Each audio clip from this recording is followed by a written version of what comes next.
Ivan's small hand reached toward the sunlight streaming into the house. Just how long had I been waiting for this moment? At long last, his blue eyes gazed upward in a daze, feeling the warmth against his skin. An unfamiliar ceiling, an unfamiliar sensation. Ivan daydreamed with excitement about gorgeous female warriors, spirit possession, teleportation, transmigration into another world. No matter which one it was, I finally made it. Prior to this, back on Earth where Kim Sunwoo lived, a blinding flash of light had erupted. Kim Sunwoo, a citizen of the Republic of Korea, had been preparing for this very moment for a very long time. Inside his room, he skillfully operated his computer. Having read and played through every book, web novel, online forum, and video game he could find, Kim Sunwoo's fingers continuously hammered away at the mechanical keyboard, filling the small room with clattering sounds for every single piece of work he liked. He had quickly generated a massive wall of text in the comment section, leaving behind a staggering 5,700-word review. With utmost seriousness under the blue glow of his monitor, Kim Sunwoo tirelessly churned out rigorous, meticulous analyses day in and day out. Every character and plot point was dissected by him. The overarching plot, the world building, and then he seriously critiqued the story's external elements and character relationship diagrams. He had even memorized the exact locations of every hidden reward and ancient relic by heart, right down to critiquing the prose and stylistic design of the work. Naturally, the replies beneath Kim Sunwoo's reviews were anything but praise. Rather, they drove authors to drop their pens and triggered furious readers, racking up a total of 992 comments, even if it meant getting universally blasted and banned across online communities. Right at that moment, a pure sheet of white light pulled him away from Earth, transferring his consciousness into the blue pupils of Ivan. At long last, he had succeeded, transmigrating into an otherworldly body. He found himself inside a simple house built of wood and straw. Let's see here. Ivan sat up and groggily pinched his own cheek to figure out his identity. He looked to be around 4 or 5 years old. Should I check my stats? After a moment of thought, he reached his hand out and shouted a command from memory to double-check. Status window. After waiting a few seconds, Ivan saw absolutely nothing appear. Embarrassed, he pulled his hand back and put on a thoughtful look in confusion. Does this mean this isn't a typical regression story? Well, whatever. A second later, Ivan regained his full confidence and smirked, trusting in his own extraordinary memory. After all, among the stories he had reviewed, plenty lacked a status window, and time and ability were on his side to conquer this other world. Dressed in baggy clothes, his eyes brimming with resolve, he stepped outside the crude house. Should I start by crafting something to make a fortune first? Time flew by quickly after Ivan arrived. In the yard of Ivan's house, the voices of adults and children working together echoed as Kim Sunwoo realized this body of his was named Ivan Petrovich. He carefully carried a basket full of potatoes to his mother while his father worked the soil with a hoe. His parents were tenant farmers who didn't even know the name of their country, completely uneducated and illiterate. Not long after, Ivan tried to create bubbles using large stones, only to startle himself. Thinking it would be a revolutionary invention, he tried to make soap, only to fail miserably. In the end, he received a painful beating on his behind, not just for splashing around in the water, but because the thing called soap already existed in this world. A considerable amount of time passed after Ivan possessed the body of the young boy. Newspapers were scattered along the long road of the rustic town he walked through. While heading to the village to buy eggs for his mother, the newspapers caught his eye. Ivan was quite surprised as he read the newspaper in hand. If they can print newspapers and distribute them to such a remote countryside, this can't be medieval times, right? Just where on earth is this place? Holding a long dip pen, he crossed off line after line on a piece of paper. On that day, most candidate titles on his transmigration watch list were crossed out. The time spent since Ivan's arrival slowly grew longer day by day. He gathered more information about the world following his transmigration into this new land. And eventually, Kim Sunwoo learned the name of the kingdom he lived in and the name of its monarch. A tongue of fire instantly devoured the list Ivan had written from his remarkable memory as he tore up the few remaining pages of candidate novel titles and tossed them into the flames. A bustling, cheerful city only deepened his doubts. Now it was an unheard-of kingdom, an unheard-of monarch, and unheard-of neighboring nations. Ivan sat before the fire burning away the papers, the faint glow illuminating his grim face. Rather than worrying about which specific story he had transmigrated into, the biggest question was what genre he was actually in. Yet as time went on, The years continued to pile up since his transmigration. 3 grotesque, terrifying monsters appeared in the world Ivan lived in. Suddenly, the demon lord descended. In the small village echoed a man's reassuring parting words. "Don't worry. Just wait for me with Ivan, all right." 2 soldiers in uniform coldly escorted Ivan's anxious father away from home. Kim Sunwoo's. "No," Ivan's father said. "I will definitely come back." Only he and the orange-haired woman remained, watching the silhouettes of the 3 men depart after being conscripted by the recruiters to the battlefield. Ivan's serious blue eyes flared with annoyance and resentment. From this moment on, Kim Sunwoo's sense of self began to warp. A few more years passed as he lived in this new world after his successful transmigration. Ivan calmly helped his mother, who was engrossed in meticulous sewing and weaving. Kim Sunwoo, no, Ivan now assisted his mother quite adeptly with the household chores. Time flew by once more in this new world, the 8th year since his transmigration. Sitting properly at the desk, pen in hand and writing intently, Ivan took advantage of every spare moment to study, finally mastering the script of this otherworldly realm. Another 2 years in the new world slipped away. In the 10th year since transmigration, the sky over his village turned gloomy and gray, delivering a shocking and terrible piece of news to Ivan. A death notice for his father arrived, with neat lines of print stamped across the document delivered into Ivan's hands. The absurd part was that this official notice had been issued 2 years ago. The grim news filled his pale face with a mix of confusion and fury. What is this? I don't understand anything anymore. Is the genre of this world grand strategy simulation? Ivan frowned in stubborn frustration, overthinking to the point of losing his cool. It's clearly fantasy, yet there's gunpowder weaponry and steam engines. If you call it slice of life, knights, mages, the demon lord, and non-human races are locked in total war. If that's the case. A faint noise snapped Ivan out of his thoughts, making him look up with lingering bewilderment on his face. He looked at the grief-stricken woman trembling all over as she covered her mouth to stifle her sobs. "Mother." Ivan watched her weep into her hands, his voice trembling with emotion. How could this happen? He did nothing else except soften his voice to comfort the heartbroken woman before him. "Don't worry, mother." The next day, Ivan stood on the train platform, moving forward alongside the recruits with a bag slung over his shoulder. Having decided to enlist in the military, Ivan carefully handed his train ticket to the soldier standing at the engine. His enlistment stipend was 15 copper coins, all arranged to be sent under his mother's name. Afterward, he sat with the others on the long train ride, hunching over in deep contemplation, not out of mere filial piety, but out of compassion for the woman who was sacrificing her entire life for him. His brow furrowed with unmistakable resolve and grit, driven by the guilt of having hijacked the body of Ivan, the son who was that woman's sole reason to go on living. His time in this new body continued to tick onward. The 14th year since transmigration, the 4th year in the military. Ivan, with his distinct blue eyes, threw himself into battle through a sea of flames wielding various weapons, realizing that his body possessed far more combat aptitude than he had ever imagined. Treading over demon corpses fueled by sheer fury and madness, he racked up countless small military feats on the battlefield, rising from a conscript to a regular soldier. The surrounding scenery was consumed by fire and ruin, yet the front line was still pushed back disastrously, leaving half of the allied nations engulfed in flames. And around that time, a blonde youth suddenly appeared clad in gleaming golden armor. The hero had arrived. At last, the main cast Ivan had been waiting for made their grand entrance, and he finally thought he had pinpointed the world's genre. A traditional hero slays the demon lord fantasy. Explosions boomed above the deep trenches, unleashing a massive shockwave that terrified all the soldiers. The hero's arrival was supposed to bring hope, but unfortunately, on the front line where Ivan fought, colossal worms with fanged maws charged madly at them, and they were still being pushed back miserably. Ivan's age climbed higher once again throughout his time in this other world. As soon as Maximilian made his move, he sliced a demon commander in two. As the hero's party wiped out the generals of the demon army one by one, the tide of the war reversed. They fought valiantly with weapons in hand, and Ivan, having accumulated merit after merit, was assigned to support the hero's party. Rain poured down violently as the sky above the forest darkened, housing the unit tasked with securing liberated zones and mopping up enemy remnants. Shortening that ridiculously long title, Ivan, wielding twin handaxes as he looked down at the hideous beast in the trench, belonged to the cleanup squad. It was a special operations unit deployed whenever the hero's party killed an enemy commander.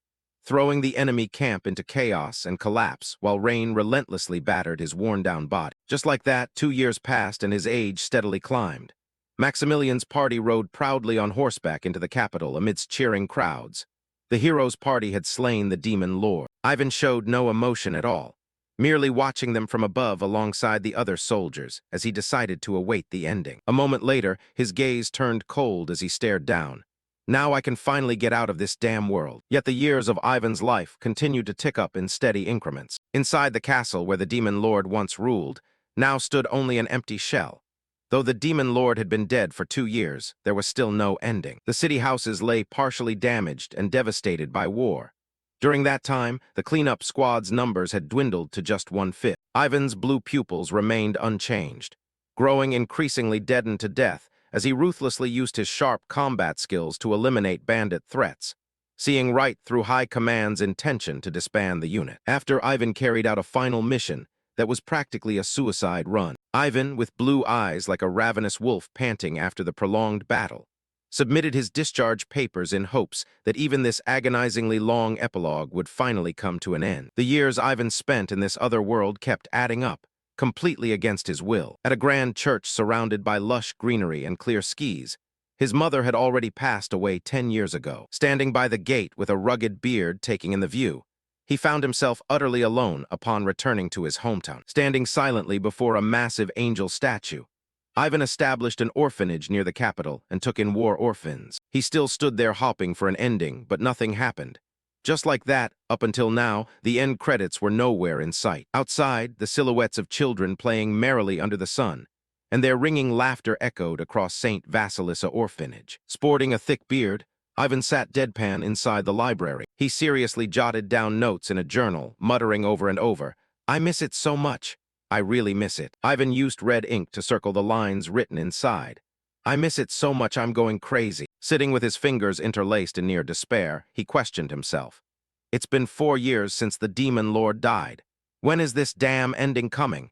Is the clear condition to wait until the hero grows old and dies? Suddenly, a pair of tall combat boots stepped forward. From inside the room, he picked up on it immediately. Ivan glanced sideways while sliding his chair back, his sharp gaze locking forward. This sound. Listening to the footsteps, Ivan broke down every detail. The distinctive friction of leather, the scent of gunpowder, and the cadence of the stride.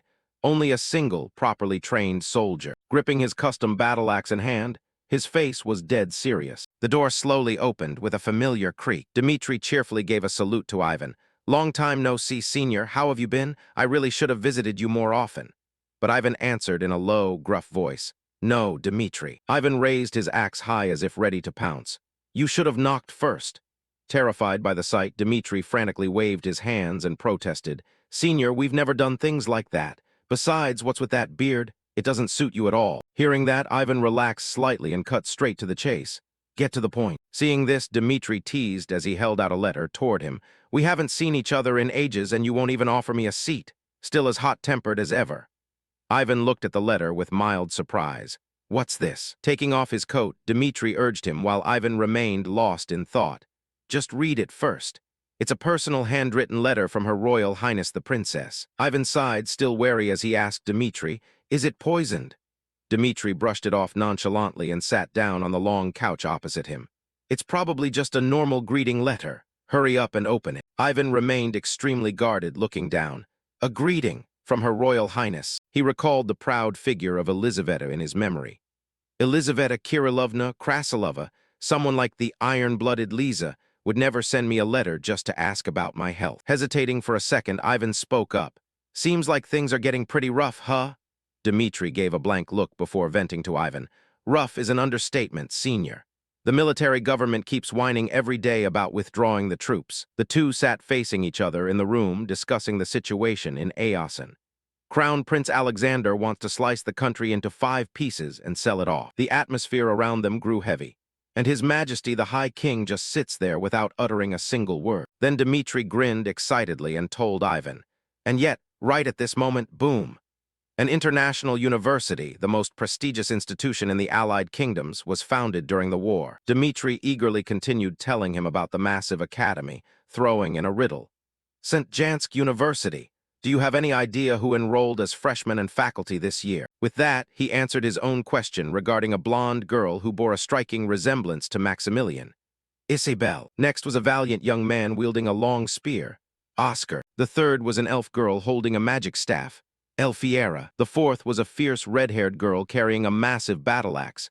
Esidice. The fifth was a mysterious girl nimbly dual-wielding daggers.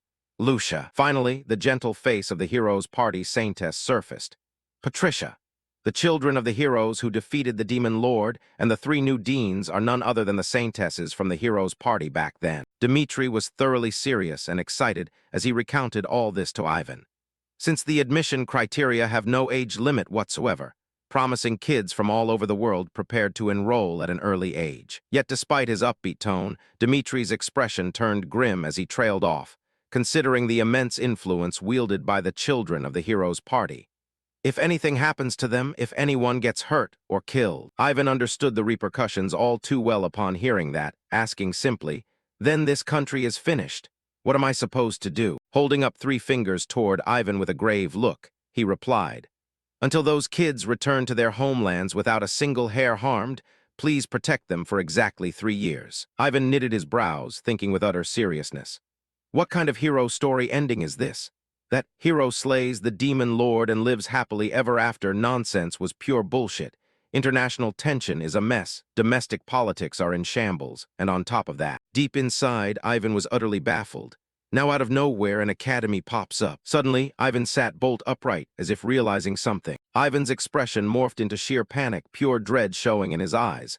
Wait a minute. Surging with explosive momentum, Ivan slammed his hand onto the desk, pressing down with enough force to splinter the wood. Ivan crushed down with his grip, shattering a large chunk off the desk. Wait, this whole thing was an academy genre all along. Seeing Ivan's furious outburst, Dmitri's face went pale as he asked, "Senior, what's wrong?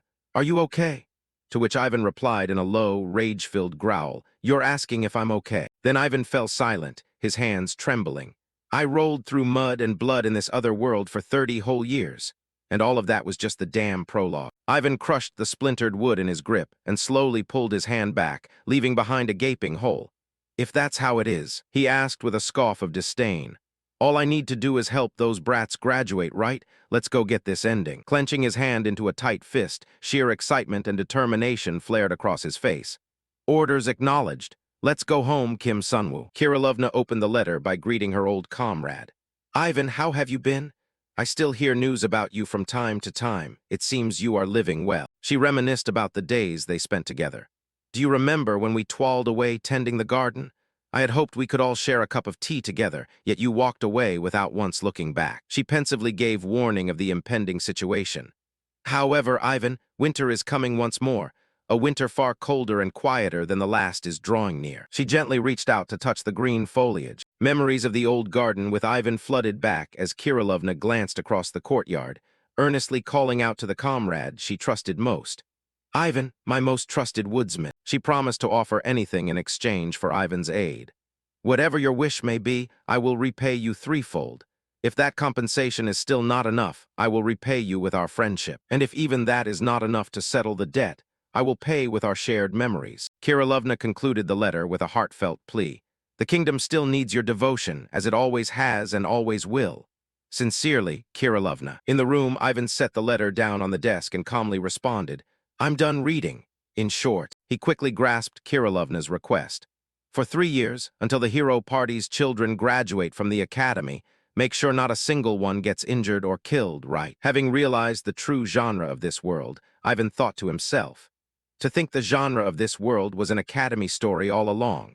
Does that mean I just have to endure 3 more years to reach the ending and go home?" He let out a sigh, looking at his friend standing opposite him, and asked, "Dmitri, who arrives first?" At the question, Dmitri promptly reported his intel. "It's Einar's daughter, Senior. Word is the High King's child is scheduled to depart first." Hearing that familiar name, Ivan instantly froze. Einar. In a flash, he recalled his former comrade's current status. Though he was now called the High King of Drone, when Ivan thought of the former veteran of the hero's party, this was how he remembered the man. In his memory, Einar swung a giant battle axe while roaring out instructions. "Hey, brat Ivan, this is how you swing an axe." Ivan quietly brooded over the first person heading to the academy, feeling utterly helpless knowing that the person he had to protect was the daughter of that madman. In the kingdom of Drone, the citizens excitedly cheered for their princess. "We're so proud. The greatest scion of Drone, carrying the blood of the great conqueror Einar, you will surely conquer everything." At the harbor, a massive crowd gathered as a crisp female voice rang out. Flushed from the flattery, the girl yelled, "You guys keep teasing me. Fine, just wait and see." Someone in the crowd boasted merrily, "Of course, whose kid do you think she is?" The onlookers recalled the rumor sweeping the kingdom. "Did you hear the news?" The people around quickly asked in curiosity as the noise grew chaotic. "What is it? What happened?" The person leaned in and whispered mysteriously, "Word is, she's going there to conquer an entire symphony orchestra." Stepping off the ship, a girl with brick-red hair clutching an instrument case roared at the top of her lungs, "What's wrong with playing in an orchestra?" This was Esidice, eldest daughter of the berserker Einar. She scoffed coldly, boldly declaring to the crowd, sending her off, "Just keep your eyes wide open and watch how successful I'll be." The system registered the name. Eldest daughter Esidice enrolled in the Department of Instrumental Music, St. Jansk University Conservatory. The train carrying her crossed the bridge amid the freezing, snowy mountains. The Knights Templar had seen Esidice off from the kingdom in a grand ceremony, and 2 days later, a sudden train accident struck as the speeding locomotive hurtled forward amidst showers of fiery red sparks, veering off the rails and heading straight toward a catastrophic derailment. Shifting scenes, Dmitri looked completely astonished at Ivan's firm assertion. "Wait, a train terrorist attack out of nowhere. Are you certain about this, senior?" Ivan confirmed his prediction without a moment's hesitation. "That's right. And do you know why?" The room grew steadily gloomier as he calmly delivered a reason that left Dmitri completely baffled. "Because this is an academy story, after all." Ivan recalled the familiar tropes of the hero genre. In traditional hero stories, the protagonist and their companions journey forth to defeat the demon lord. He continued listing the plot points bound to happen. One of the loyal subordinates would invariably stand by the hero's side. Finally came the classic conclusion of every hero's tale. At the end of the journey, peace would be restored to the world. Ivan understood that every story operated according to its own set of rules, and all of these elements formed what could be called the inherent logic of a genre. Just like that, every single genre had its own immutable laws. As the letter burned away in the flames, he recalled the events from 30 years ago. 30 years ago, Ivan forced his dormant memories to awaken, digging back into the contents of the dossier that had just been burned to ashes. In his memory, the exact location of the incident materialized with crystal clarity. Igorvich Station, the site where the enrollment train hijacking would take place. Present at the station, Ivan quietly investigated while holding a newspaper, completely convinced that the terrorist attack was an absolute certainty of the narrative. Glancing at his pocket watch, he realized the event he was waiting for was about to unfold right here. The current time was 9 o'clock, and the train carrying Princess Esidice was scheduled to pull into the station shortly. Ivan surveyed the entire station, deducing the exact spot where the enemy would strike. If anyone is targeting Princess Esidice, it's bound to be this station right along the border. First, they need to cross the border to successfully shift the blame onto the kingdom. And since a military zone lies just beyond this station, the security checkpoints will be tightly guarded. He quietly stood up and made his departure, admitting to the flaws in his own plan. "Naturally, since I lacked any concrete evidence, I didn't request military reinforcements." "How amateurish," he muttered, continuing to observe the deserted station. His eyes quickly locked onto a suspicious vegetable vendor smoking a cigarette in front of a stall. Ivan silently scrutinized everyone present. Among the people at the station, the man acting like he was checking train schedules had let 3 trains pass by already, and he glanced over at the man pretending to sell vegetables and instantly spotted the abnormality. A guy trying to sell veggies while glancing around nervously is even more ridiculous. Who on earth would buy vegetables at a desolate ghost town station like this? He's even smoking right in front of his produce. Ivan slowly walked up from behind, his cold gaze locking onto the suspicious man sitting on the bench. The man jumped in sheer fright the moment he realized someone had closed in on him, his face draining of color in a panic. Ivan drew his pistol and aimed it straight at the man's head, subduing him swiftly before he could even react. The operative was startled by his sudden appearance and shouted furiously, "Who the hell?" Ivan nudged the barrel forward, closed the distance, and whispered coldly, "Quiet." An accomplice in the distance spotted the unusual situation and roared at the top of his lungs, Hey, what are you doing over there? Stop right now. Ivan calmly observed the enemy's reaction and made a silent deduction. How ridiculous. From that angle, the handgun should have been completely obscured from view. They shouldn't have been able to see it at all. Just to be safe, I'll run one final confirmation. He aimed his gun straight at the adversary and interrogated him with a chilly voice. Where does your true loyalty lie? The man stammered in utter shock at Ivan's abrupt question, his panicked expression giving away his suspicious nature. What? Without waiting for the opponent to formulate a counter, Ivan coldly pulled the trigger and executed him on the spot. The gunshot left the remaining thugs frozen in dead silence as the man collapsed limply onto the floor, his pooling blood serving as a chilling warning. Based on their reactions, Ivan instantly deduced the identities of everyone present at the station. These people were neither military reinforcements nor loyal royal agents. If they were elite-trained agents, they would have immediately stated their military unit instead of firing back with questions. They were all cut from the same rotten cloth. Realizing their cover was blown, the leader panicked and barked the order to attack. Damn it! Fire! Shoot that bastard down! Ivan smoothly evaded the incoming bullets like a ferocious beast. Too amateurish. They don't belong to the royal administration. The terrorists opened fire in unison, but he vanished right through the line of fire before anyone could lock onto him. Ivan swept his battle axe horizontally at terrifying speed, a single slash shearing away the arms of the closest thugs. He plunged straight into the heart of the enemy formation and initiated a relentless slaughter. And finally, Ivan pivoted smoothly amid the encirclement, delivering a series of decisive slashes that rapidly swept away the remaining thugs, until finally, he looked coldly at the men trembling before his overwhelming strength. They've never faced anyone with genuine power before. The wounded man stared in horror at his severed arm and shrieked in agony. My arm. Corpses lay strewn about in total disarray as Ivan stood amidst the fallen men, gripping his battle axe with calm composure and issuing a warning. If you don't stop the bleeding, you'll be dead in 3 minutes. Lowering his gaze to the dying man, he resumed his interrogation.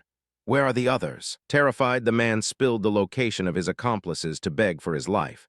There are 15 guys down by the tracks. You can't take them all by yourself. I'll help you, please save my life. He desperately tried to use information about the ringleader to persuade Ivan.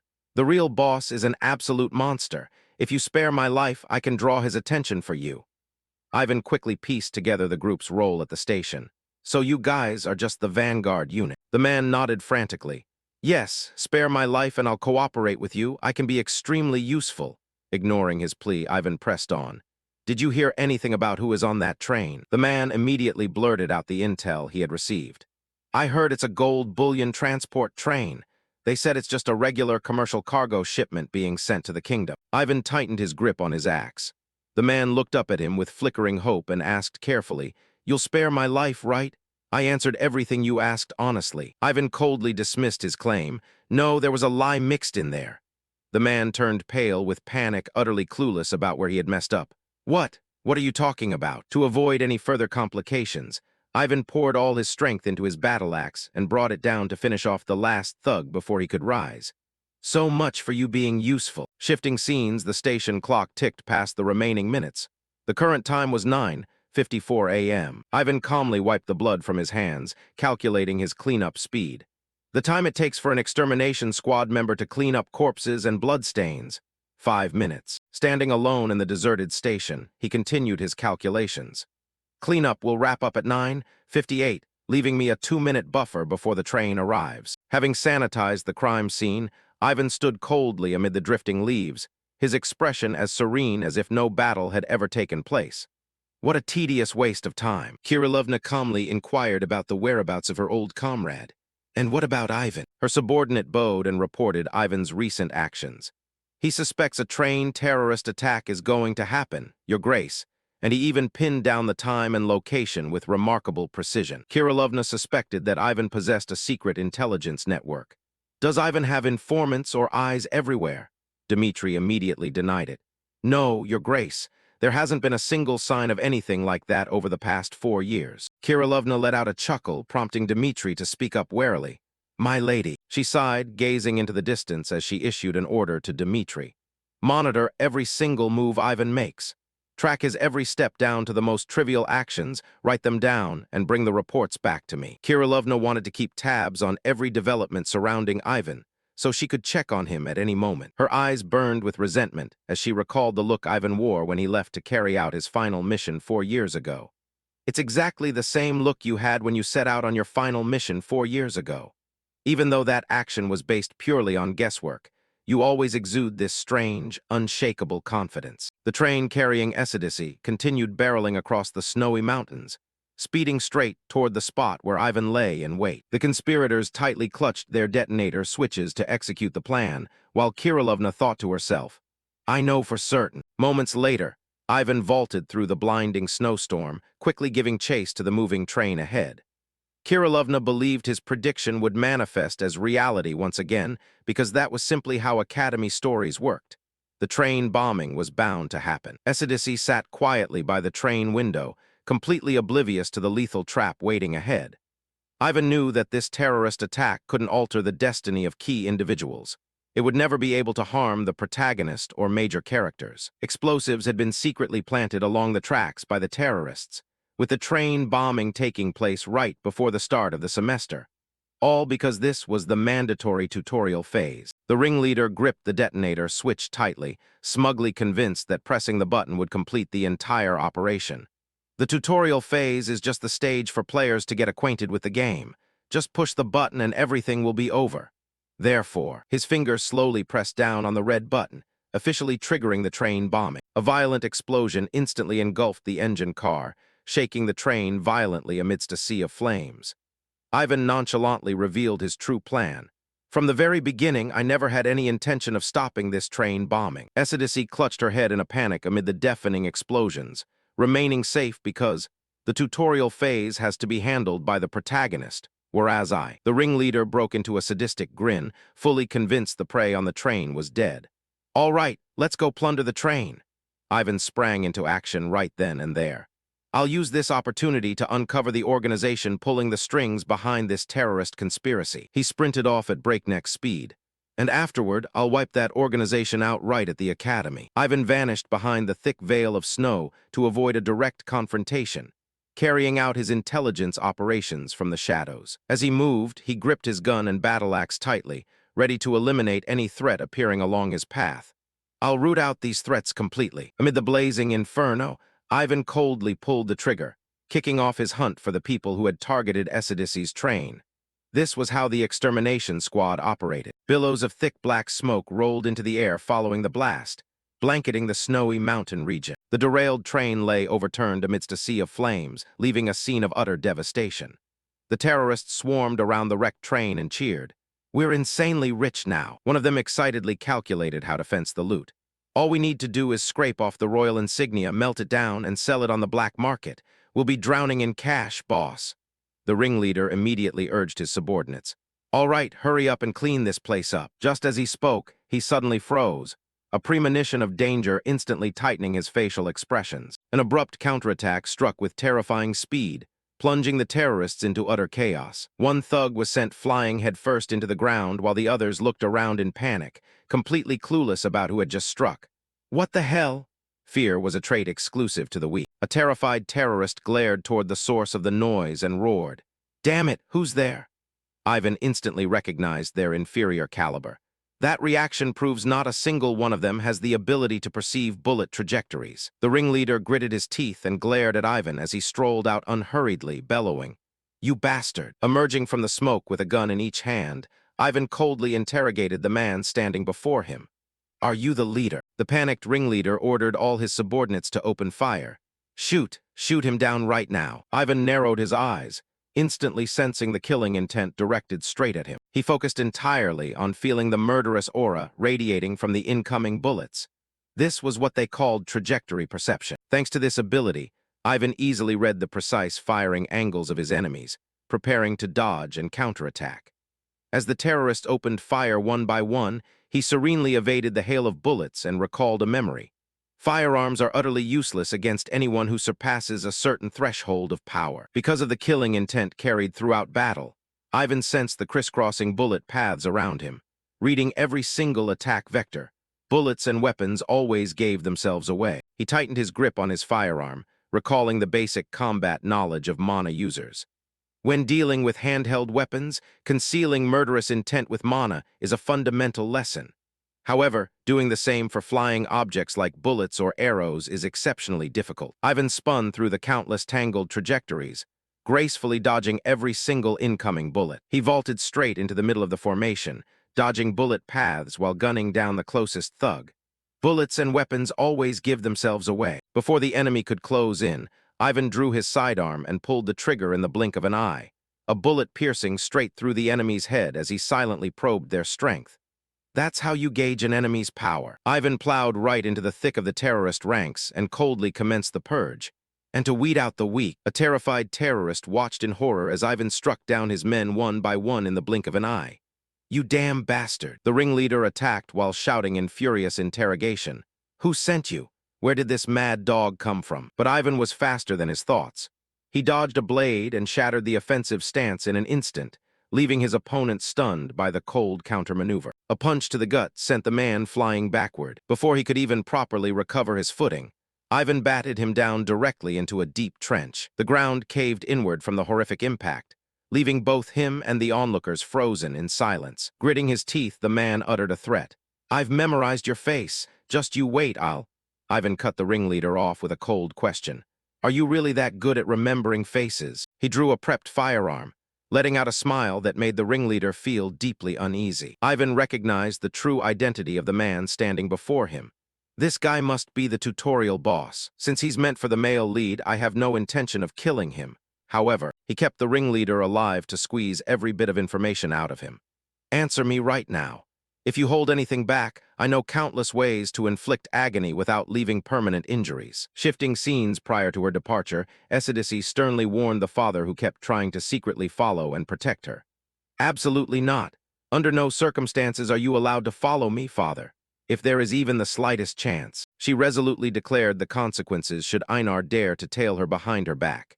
"If I catch you following me, I'll disown you as my father." Staring at his daughters retreating back, Einar stood dumbfounded upon hearing her definitive warning. "Eurydice, does that mean?" He looked enlightened, swiftly finding a loophole in Eurydice's words. "As long as we aren't caught, it'll be fine." Einar secretly summoned the most trustworthy warriors of Drone. "That is why I have gathered all of you here." He looked around and loudly sought someone capable of secretly protecting his daughter. "Which of you warriors will protect Eurydice without getting caught at all?" A warrior immediately stepped forward to confidently take on the mission. "Right here." A fellow comrade suddenly appeared behind him, leaving the entire group instantly stiffening. Who the hell are these guys? The warriors who once struck terror into countless enemies were a band of berserkers. Now, they were men acknowledged as brothers by their lord, and Einar had plenty of younger brothers just like this. He quickly realized that disguises wouldn't fool his daughter. "Eurydice already knows all your faces. Even if you disguise yourselves and board the train, she'll spot you immediately." Therefore, Einar immediately proposed a plan that left all the warriors dumbfounded. "Which of you warriors is going to chase down the train using your own 2 feet?" His warriors stepped forward in unison without asking for any rewards. Right here, brothers offered nothing but unwavering loyalty. The men utterly loyal to Einar were known by this title in Drone, the retainers of the household. Einar looked at his brothers with satisfaction and issued a more crucial mission. "Good, perfect. Now we need to pick one of you to enroll at St. Jansk University and protect our daughter. So among you." He looked around and asked a question that instantly sucked the fighting spirit right out of the room. "Whoever is confident in their written exams, raise your hand." Amidst the murmurs, a single hand rose hesitantly. The retainers immediately flinched at the challenge, finding it scarier than a battlefield. "Absurd. Written exams, I'd rather choose death." Amidst a moment where no one else dared step forward, Mord Eriksson Huskarl abruptly stepped up to take the mission. "I'll give it a try, my lord." The system displayed the warrior's name, Mord Eriksson Huskarl. Everyone patted Mord Eriksson on the shoulder, enthusiastically encouraging their brother. "Don't worry, brother. No matter how hard their exams are, how bad could it possibly get?" Einar sealed his future with a single sentence. "Good, go ahead, brother. From now on, you are a freshman in the Department of Physical Education." Mord Eriksson accepted the order with absolute seriousness and swore to protect Eurydice with his life. "Understood, my lord. I will protect Eurydice with my very life." Mord Eriksson had carried out Einar's orders starting 2 months ago. This man was the one who had secretly infiltrated the academy. Contrary to everyone's worries, he sailed through the entrance exams smoothly, passing the written tests with flying colors beyond expectations, and gaining admission into the physical education department. Even so, Mord Ericsson's written exam scores were nothing to brag about.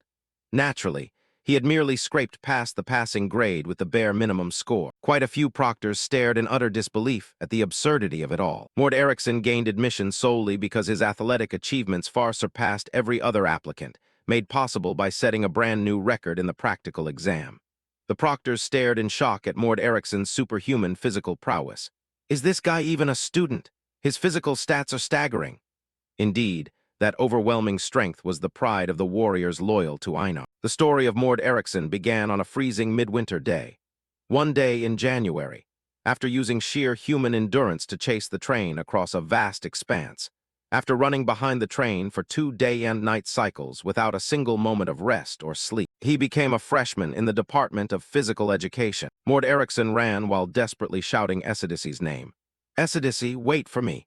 Which bastards dare lay a finger on my niece?" The interior of the train reeked heavily of corpses mingled with charred ashes. Esidici tried to pull herself up in confusion, leaning against the wall and gasping for breath. What on earth is happening? She began to harbor suspicions. Don't tell me this is a robbery. Reflecting on the situation, Esidici felt anxious, realizing she had no bodyguards by her side. What am I supposed to do? Because I threatened to disown anyone who followed me, I don't even have a single escort with me now. Suddenly, she cried out in joy upon seeing that her violin case remained completely intact. Esidici clutched her beloved instrument and let out a sigh of relief. Thank goodness. Little violin, I was so worried you got broken. Suddenly, an unfamiliar sound echoed from outside, making her eyes widen in fright. Without a word of warning, the train door blew open in an explosion, causing Esidici to shriek in terror. The smoke gradually cleared to reveal the intruders storming inside. Her arm trembled rhythmically. The terrorist spotted Esidici hiding nearby and broke into a sinister grin. "Look what we have here." His underlings stared at her with hungry eyes. "What the hell is that? Is that a girl?" The ringleader, driven to absolute despair by Ivan's interrogation, begged for release. "Just kill me." Ivan calmly continued treating his wounds. "It's all right. You definitely won't die." Clinging to Ivan's leg, the man begged tearfully for an end to his misery.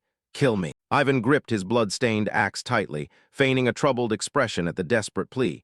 "Don't say such terrifying things." His eyes flashed with a cruelty never seen before. Bede writhed in agonizing torment as Ivan poured a special medicine over his wounds. "Stop it. Don't add any more. Do anything you want, just not that." He screamed in agony as his wounds were slowly eaten away. Ivan recalled a question once posed. What do frontline soldiers hate the most? A flood of answers came to mind. Hardtack, senior officers, commanding officers, the enemy, and Bede suffered through the agony of the medicine sinking into his flesh. It was a recovery potion. Pain is understood best by those who have lived through it. At the hospital, a piercing scream echoed out. "I'd rather you just chop my arm off." A nearby nurse tried to calm him down. "Don't say such frightening things. If you leave it like this, we'll actually have to amputate your arm, Senior Ivan. Your body is the treasure of our nation." Ivan felt furious at being treated like a living experimental subject, thinking, who on earth treats a national treasure like this? Ivan recalled the first time he had to endure that terrible medicine from his youth when he lacked experience, remembering how the nurse poured the medicine onto his wound and gently encouraged him that he could hold on just one more time and to let her know if it hurt, after which he always tried his best to avoid getting severely injured. This cursed medicine forces you to experience the full agony of slow healing all at once. After testing the medicine's effects himself, Ivan discovered another use for it that was truly astonishing, leaving his comrades in the extermination squad unable to suppress their admiration. He repeatedly healed the wound and then resumed interrogating the leader, recovering through the medicine, interrogating again, and healing once more, making it truly. The leader completely broke down and begged, pleading that he didn't know anything else and begging to be killed, serving as a method that forces any prisoner to tell the truth.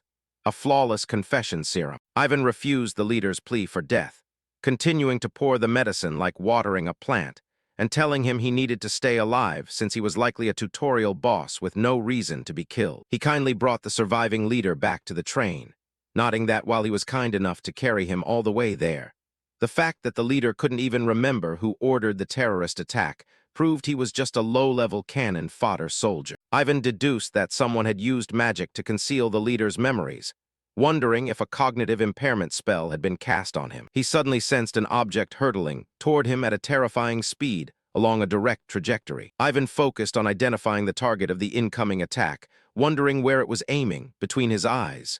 No, he realized the boulder was large enough to crush his entire head, his entire face. Damn it, he barely managed to lean out of the way and dodge it. Ivan knew that using a gun to counter such raw strength was utterly pointless, and trying to shoot back would be useless. He seriously evaluated the strength of whoever had thrown the boulder at him, realizing that hurling a rock with this much force meant they were far stronger than expected. A loud explosion echoed across the area, and thick black smoke obscured Ivan. Assuming the opponent also had enough experience to detect bloodlust and bullet trajectories, it was safe to assume the rival also knew how to sense incoming projectile. Ivan looked toward the direction the boulder came from and issued a cold challenge, telling them to come out. Heavy, menacing footsteps slowly rang out. Mord Eriksson stepped out from the shadows with an oppressive aura capable of crushing others, grunting that it seemed he had quite a bit of skill. Ivan swung his axe and stepped back defensively. The man let out a cold laugh, explaining that, commissioned by the king, Mord Eriksson had emerged with blinding rage over his tortured granddaughter,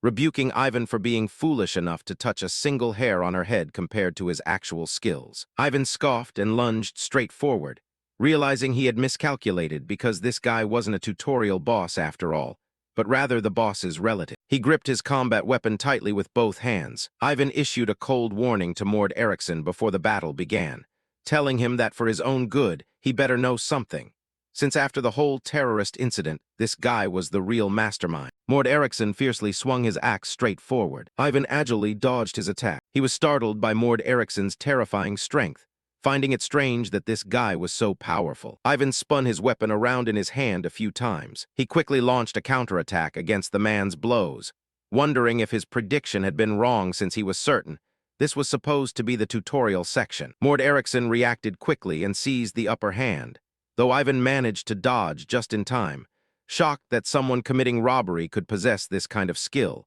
or wondering if someone else was pulling the strings from the shadows. The two sides clashed in a fierce, chaotic struggle. Their sharp weapons collided, creating harsh, screeching metallic noises. Ivan heightened his resolve for his goal concerning Princess Esidice, one of the main characters. As he looked at Mord Eriksson, who was also fighting to win, the man was thinking of one person, his beloved granddaughter Esidice. Both stood on different sides, yet shared the same goal to save someone, swearing they had to rescue the girl. Meanwhile, elsewhere, an explosion sent up thick, billowing smoke. Inside, several thugs were cornering Esidice amidst her desperate pleas, pleading for them to please stop. One of them licked his lips despicably, remarking that he had thought she was just an ordinary survivor. Right as he was speaking, he took a heavy impact to the face, thinking it wasn't half bad. Esidice had used her beloved violin to attack him, crying out in tearful apology as she struck him with her violin. Her blow sent the guy flying up to the ceiling where his head got stuck. The remaining two thugs witnessed the scene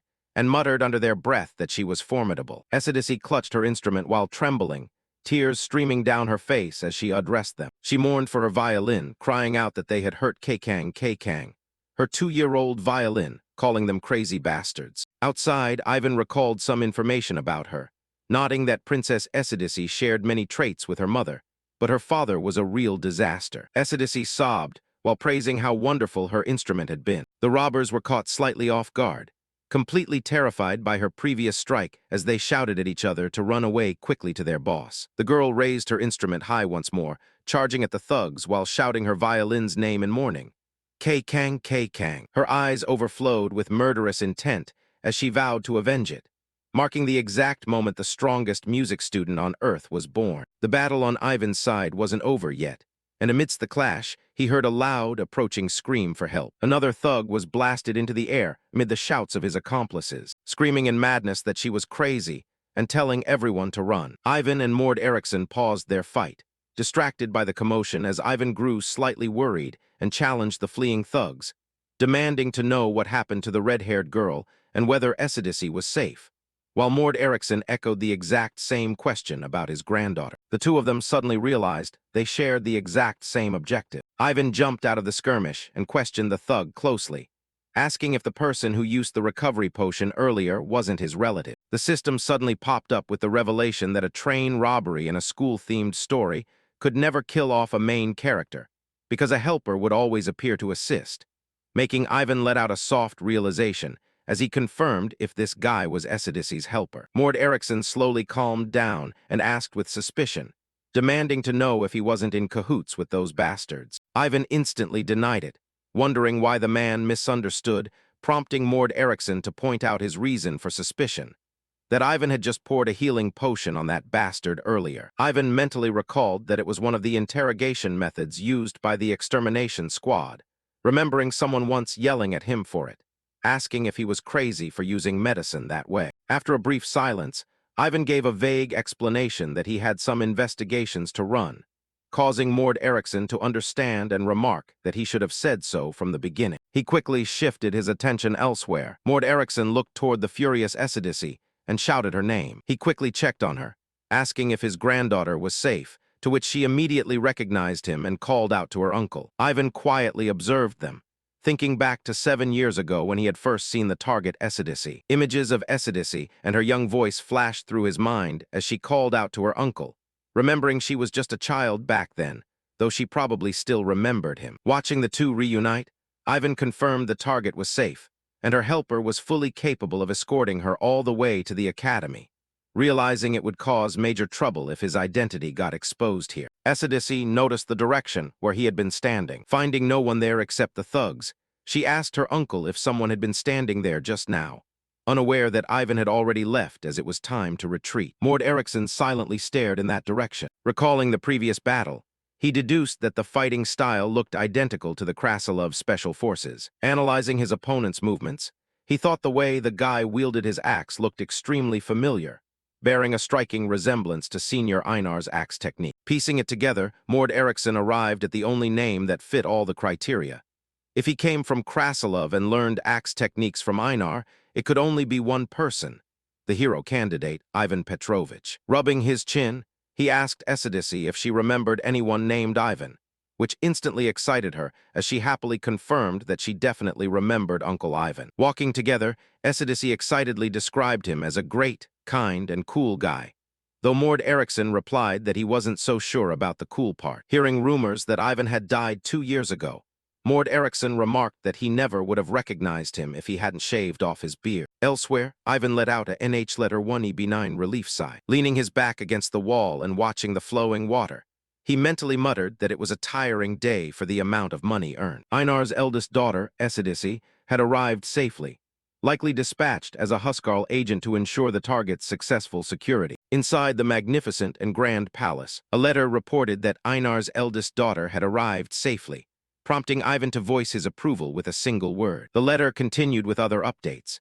Isabel, the daughter of hero Maximilian from the Kingdom of Thils, set off during the first week of February, just days apart, while Oscar, the son of the knight Gilles Vert, departed from the Kingdom of Thils, leading Ivan to assess that since their relations with those countries weren't bad and the distance was short, there was nothing to worry about. After all, the daughter of the mage Vialgrin was arriving by airship. Enrique's disciple, Lucia, was already inside the capital. Ivan leaned back into his chair in deep thought, muttering that since he really didn't want to run into her, this turned out for the best, wondering if clearing 2 more train hijacking incidents would finally bring the newbie tutorial section to a close. Biting the cap off his pen as he thought it over, he concluded that what he needed to do now was, he scribbled down the food items he wanted to eat upon returning to Earth, focusing solely on kimchi stew, or better yet, something even better. He circled a specific dish prominently, spicy rice cakes tteokbokki. Ivan meticulously described it, nodding it wasn't the delivery sauce style nor from any franchise brand,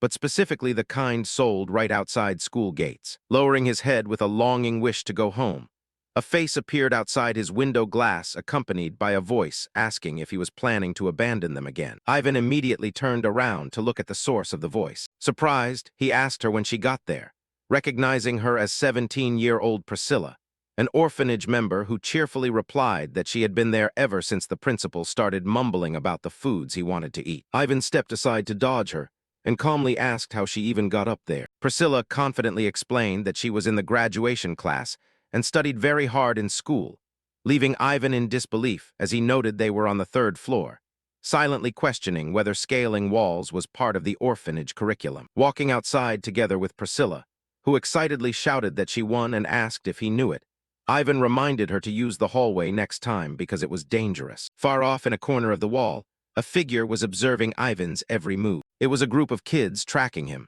playing their favorite game of trying to get close without getting caught by the principal. A boy threw a baseball hard toward Ivan, living up to the rumor that the man named Ivan could catch anything flying toward him from behind without even looking, and that he was a mysterious man who could find hiding children in a single round. The caught kid turned pale with shock. Above all else, Ivan walked over and picked the boy up, placing him on his shoulders, thinking how despite his appearance, his gentle personality made him one of the kids' best playmates, and Ivan had never stopped them from doing this. Everyone cheered happily when they saw the principal. All of it was part of Ivan's calculations, believing that if these kids could reach a level where they could bypass his senses, they would be able to stand firmly on their own 2 feet even after leaving this place. With 2 weeks left until the next group of hero kids boarded the train, he thought to himself that until then, it was freedom. That evening, heavy rain poured outside the window. Priscilla had been captured, shouting fiercely to warn them that if their principal found out, they were dead meat.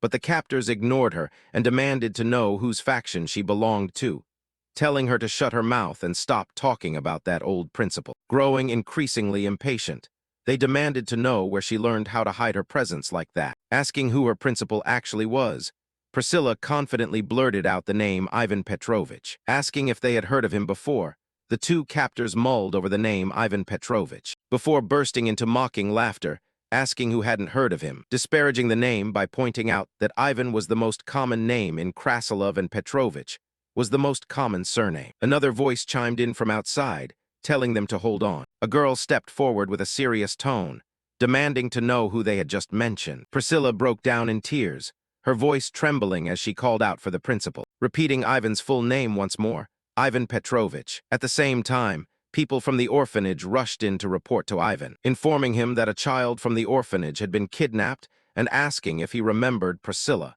to which he replied that he did. Ivan observed the symbol left behind on a piece of cloth, a faint cross mark on Priscilla's clothing, recognizing it as the emblem belonging to that malicious organization, expressing his own concern that while she was the person he least wanted to see, he had no other choice, meaning this would require some schedule adjustments, knowing full well that place as a call from an old master, the place he once belonged to. After all, the extermination squad itself was created by her. The other person let out a mocking chuckle, remarking that the brat had claimed he was going to retire, yet he was secretly building an assassination squad behind the scenes, and that woman was Enrique. Without hesitation, Ivan headed toward South Prizhenkaya, knowing only that the dungeon sewer built by Enrique was located there. Reaching the place in less than 3 hours, he looked up slightly, realizing it was his first time seeing it in person. Right in the center of Prizhenkaya's central garden stood a memorial with statues of the departing hero, the unknown hero, and the goddess of victory. One day after the Demon King died and the war ended, the townspeople panicked upon realizing the unknown hero statue had suddenly vanished, wondering how anyone could haul away an entire statue right in the middle of the capital and steal it without facing any consequences, realizing the only reason it was possible was because memorializing them was Enrique's right, since Kevika had been a member of the hero's party, concluding that since they were blades too sharp to be used in peacetime, Enrique's disbandment of the extermination squad and her theft of the statue definitely meant something. Spotting something unfamiliar, Ivan wondered if that extra inscription had always been on the monument, reading the lines carved into the stone, that even if their names were forgotten, their glory would last forever. Speaking on behalf of everyone not present, Ivan read out the names carved there: Elizaveta, Kirilovna, Krasilov, and Enrique. Ivan closed his eyes gently and lowered his head slightly, telling himself not to mourn those who departed before them, opening his eyes after a brief pause, adding that it was because he stood in the exact same ranks as them. Several cracks appeared on the ground beneath him. A slight tremor shook the spot where Ivan stood. He stood still, as if he had anticipated it. The circular platform lowered Ivan down into an underground room. A flat voice echoed from across the room, nodding that she still remembered it. Without even raising her head, Enrique already knew who had appeared, greeting little Ivan after 7 years since their last face-to-face meeting. Known as Enrique, the assassin of the former hero's party, Ivan recalled her glorious past from 100 years ago when she betrayed and drained the blood of the elder vampire who had bitten her, ending the reign of evil vampires across Prizhenkaya as a hero, while also operating as an assassin who took countless lives under the guise of fulfilling requests. And as the master swordsman who founded the extermination squad, his grandmaster, earning her the title of a traitor, Enrique set down her teacup and noted he hadn't taken a single sip yet, teasing him by asking if he was afraid of being poisoned since it was getting cold. To which Ivan mentally replied that he didn't mind, because he came from a country where people drank iced coffee. Keeping those thoughts to himself, he cut straight to the point and asked where Priscilla was, prompting Enrique to comment on how he always got straight to business just like always. Before advising him not to be so uptight, Enrique let out a mocking laugh, saying that it made him look so amateurish. Ivan shivered as a blade was thrown right toward him. Enrique's gaze turned intensely sharp, as she remarked that she remembered teaching him that such hostility should be reserved strictly for prey. A snake formed from spiritual energy crawled along with her calm voice as she said, "Don't worry about that child. I haven't bitten her yet, and I'm taking very good care of her." By this time, Ivan could already feel the oppressive murderous intent, prompting Enrique to continue questioning.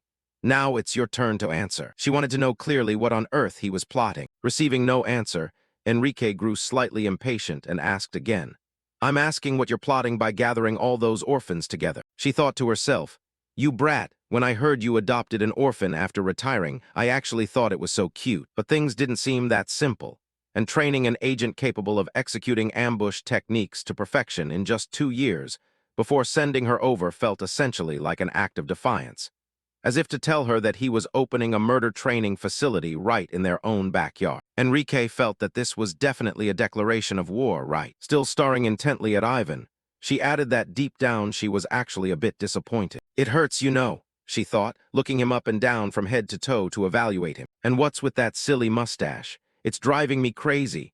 Why is he wearing clothes that went out of style a whole century ago? Don't tell me that's a disguise." Seeing Ivan's serious, if looks could kill reaction only made her more displeased as she continued. "I invited you here because I didn't want to fight, yet you're giving me this if you touch me you die attitude. What on earth are you thinking?" At that moment, Ivan was also wondering what to do about this situation, thinking, "Enrique, what am I plotting? Just how much of this am I supposed to tell her?" He slowly analyzed.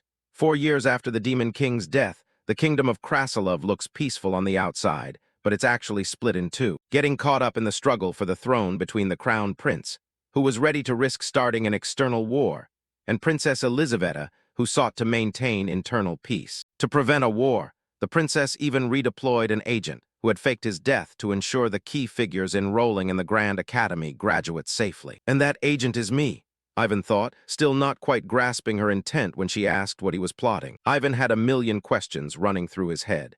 Enrique knows full well I'm carrying out the mission assigned by Elizaveta, but why is she asking about the details of my mission? Could it be that Enrique is no longer on Elizaveta's side? A possibility crossed Ivan's mind. If so, don't tell me this woman has sided with the crown prince. Both Ivan and Enrique Kevika stood on opposite sides while harboring the exact same question toward each other.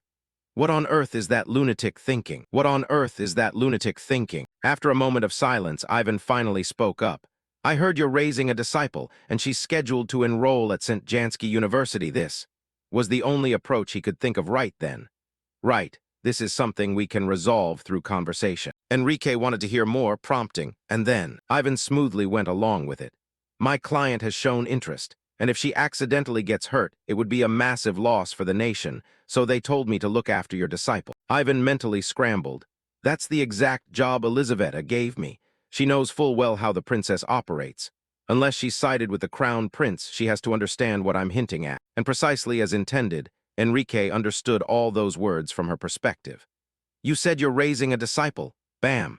"I've already grasped her identity, location, and personal info, so they told me to look after your disciple, meaning I'm targeting your disciple." A moment later, Ivan bolted upright, thinking this should be enough for her to understand, while Enrique on the other end slammed the table and sprang to her feet, shouting, "This brat is targeting my disciple." Looking outside, she gave an order, "Lucia, come in." At the call, the door quickly crept open as a voice answered, "Yes, master." Enrique commanded, "Now go say hello.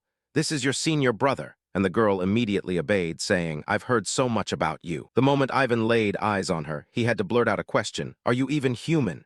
Do you know what race your master is?" Lucia responded to him clearly, "Yes, I know my master is human." She further introduced, Even though my master has to live on a somewhat unique diet, she is a true hero who loves me and protects this country.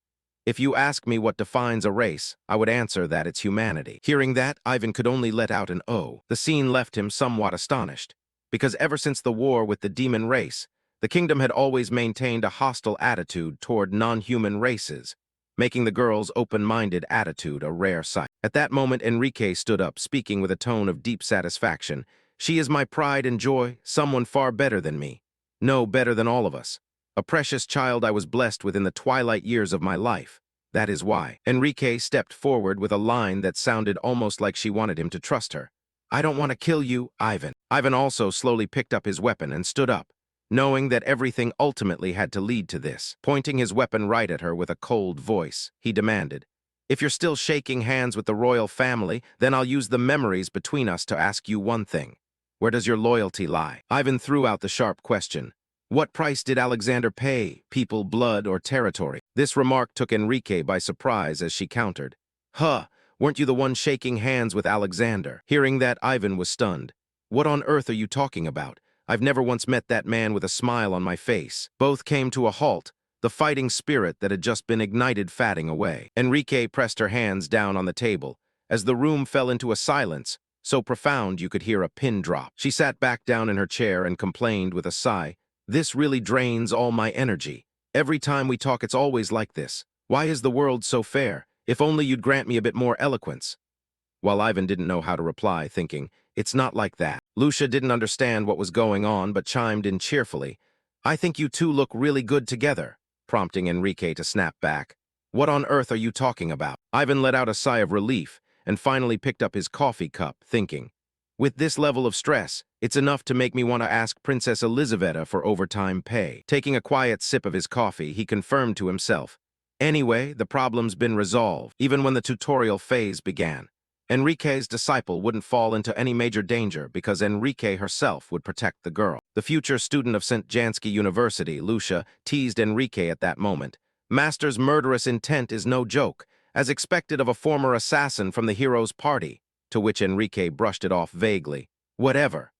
Meanwhile, Ivan kept watching them and her master. He remarked that they looked more like mother and daughter than master and disciple, meaning the parent-teacher conference had concluded smoothly without a single hitch. At that point, Enrique grew a bit curious and asked, "By the way, Ivan, why on earth did you go teach ambush techniques to those orphans?" To which Ivan immediately explained, "I never taught them that. They were just struggling every possible way to find jobs after graduating," making Enrique realize, right, they learned it on their own. With that conversation concluded, he had walked a fairly long distance with Priscilla afterward, meaning this place was quite far from the orphanage. From the very beginning, why on earth did Priscilla bother coming all this way just to end up right in the crosshairs of Enrique's subordinates? As they walked, Priscilla softly called out to him, "Director." Looking timid with her eyelashes damp with tears, she asked, "Is it possible? I mean, truly just possibly, are you getting ready to go away somewhere?" Her question led Ivan to deduce, "A government agent came to see me after I spent 2 full years staying exclusively at the orphanage. And lately I've also been frequently absent from the orphanage. Is that why she thinks I'm about to leave? No, it probably isn't because of something like that. It's likely just because the kids have seen right through my deepest thoughts." Finished with his thoughts, Ivan gave a subtle nod. He gave Priscilla an answer, "I suppose I will be leaving." The sobbing beside him erupted the moment Ivan finished speaking. "Huh." As Priscilla couldn't hold back her tears and wailed, "Don't go. I wish you wouldn't go. I mean, if the director disappears, we'll be left all alone again." Hearing her heartfelt words, Ivan understood. So that's how it is. This war orphan must have thought her home was about to vanish. Everything finally became clear. That was why the girl had rushed out to the city center to look for a job. And because she walked without making a sound, she got mistaken for a professionally trained agent. Too bad it turned out like this, Ivan thought as he draped his coat over her shoulders, prompting Priscilla to ask anxiously, "Where are you going?" Ivan stayed silent without answering, but the answer was already clear in his heart. "I definitely want to leave this otherworldly realm." However, a moment later he replied, "I am naming a location. Going to St. Jansky University. Don't worry, I'll come back to visit the school often." Hearing that reply, Priscilla stopped crying, looking up at him with a faint smile as she thought, "It's not like I can go right this second anyway, but I don't necessarily have to do it right now either." I've poured way too much heart and soul into this place. Back at the orphanage, Ivan's voice announced. So it looks like it'll take about 3 years for me to completely return. Elsewhere, a small hand slammed down on a desk. St. Jansky University. I heard the entrance exam is super hard, and next year's entrance exam is this coming November, so Priscilla declared with confidence. That means if we go there, we can meet him again in just 1 more year. The rules of the game remain the same as before. Don't let the director find out, and don't get caught. Their objective this time was that whoever got accepted into the school first would win. And just like that, all the children of St. Vasilisa Orphanage entered cram school mode to pass the exam for St. Jansky University. Reading through some documents, Ivan remarked that everything was progressing smoothly. Esidice, the berserker of the hero's party and daughter of King Einar, Lucia, Enrique's disciple, and the vampire assassin of the hero's party. Ivan's gaze suddenly turned serious, and right on the tracks was a train. A sword stood upright. The next person Ivan turned his attention to was Isabel, the hero's daughter. Night blanketed the forest, housing a cabin within, as the hero's party was essentially an assassination squad, because they had to infiltrate deep into enemy territory to target the leaders of the Demon King's army, requiring them to be extremely silent. Maximilian observed his handiwork and broke into a satisfied smile, though he didn't get to feel proud for long before someone chucked a piece of wood right at his head with a painful thud, accompanied by a scolding. "You're out of your mind." Enrique marched forward complaining. "Why don't you just walk around and scream at the top of your lungs instead? Scream that the hope of the Allied Kingdom is right here." While a voice chimed in from behind her. "All right." Enrique quickly spun around to observe what the other person was doing. Gilles Vert drew his sword and slashed a circle around himself, competing as he stated, "I can't lose." A few more cracks appeared across the sky, prompting Enrique to yell angrily. "You two are truly unbelievable." Finished with his display, Gilles Vert coolly slicked back his hair and looked satisfied. "Seems like I slashed more this time. A good warm-up, right?" To which Enrique reminded him, "Your wrist is broken, you know." Gilles Vert casually held out his broken hand toward the person nearby. "Patricia, heal me," leaving her unhappy with his attitude as she retorted, "I find that phrasing rather insulting." At that moment, one of them suddenly burst out laughing in amusement. Einar was eager to show off his skills, declaring, "A true man of drone lives to leave his mark on the world," while the guys in the back saw the commotion and tried to stop him. "I really wish you wouldn't do that." "Don't!" As Einar had already locked onto the mountain ahead as his target. A single strike from him split the mountain wide open in no time, and thanks to that, they swarmed out afterward like bees from a shattered hive. We had an extremely hard time escaping from the Iron Dragon General and the Demon King's army. I still remember that ridiculous escape like it was yesterday. Up in the sky, those cracks from earlier were still there. The hero, Maximilian, scratched the back of his head with one hand while pointing up at the sky with the other, saying, "I split the sky in half." And that was just the kind of person Maximilian was. Gilles Vert chimed in to compete to the end. "I slashed more," while Einar added, "I chopped a whole mountain in half." He continued, "That's right. Instead of slashing something formless and intangible, isn't slashing something tangible an even greater miracle?" Prompting Enrique to warn them. Rambling on with grandiose words isn't going to make you any smarter. The hero's party was a nest of lunatics, as Enrique grabbed Einar by the scruff of his neck while Einar flailed wildly despite her yelling, "I'm gonna die," leading Ivan to assess Maximilian as the craziest of the lot, yet also the one who shone the brightest. He looked over at Ivan sitting in a corner back then, thinking, "You, the hero, dared to risk splitting the midnight sky in half for no particular reason, only to say he did it just because he wanted to look at the stars. I really don't like that hero. For some unknown reason, that man defeated the Demon King 4 years ago and suddenly vanished, cutting off all contact with the world. Even so, the world still remembered the hero, but they were forgetting the man named Maximilian." Right now inside the train carriage, the person sitting opposite noticed him deep in thought and spoke up. "Lord Ivan, is something bothering you?" Prompting Ivan to quietly reply, "You know," before turning his attention to everyone sitting in the carriage. "All of you." Ivan let out a sigh as he recalled what happened back then, when a troublesome situation arose. "The day I returned after stopping the terrorist attack," a voice filled with surprise echoed from within. "A terrorist attack actually happened. How on earth did you know in advance?" Dmitri was astonished by Ivan's ability, and you even pinpointed the exact date, time, and location. He walked over, grabbed Ivan by the arms, and pleaded, "Next time you go out, we'll send agents from the Counterintelligence Command to assist you. Would about 5 people be enough?" which happened because I made them suspicious. Dmitri silently begged in his heart, "Tell me, I'm asking out of genuine curiosity, how on earth did you set up an intelligence network without us knowing anything about it?" Which to Ivan was fairly simple. It was a natural reaction, considering that he, a man retired for 4 years, had predicted a terrorist attack targeting the nation's key figures. He didn't need anything too complicated. He simply predicted it based on familiar tropes. But to that guy, it probably looked like he had a transnational secret intelligence organization backing him up.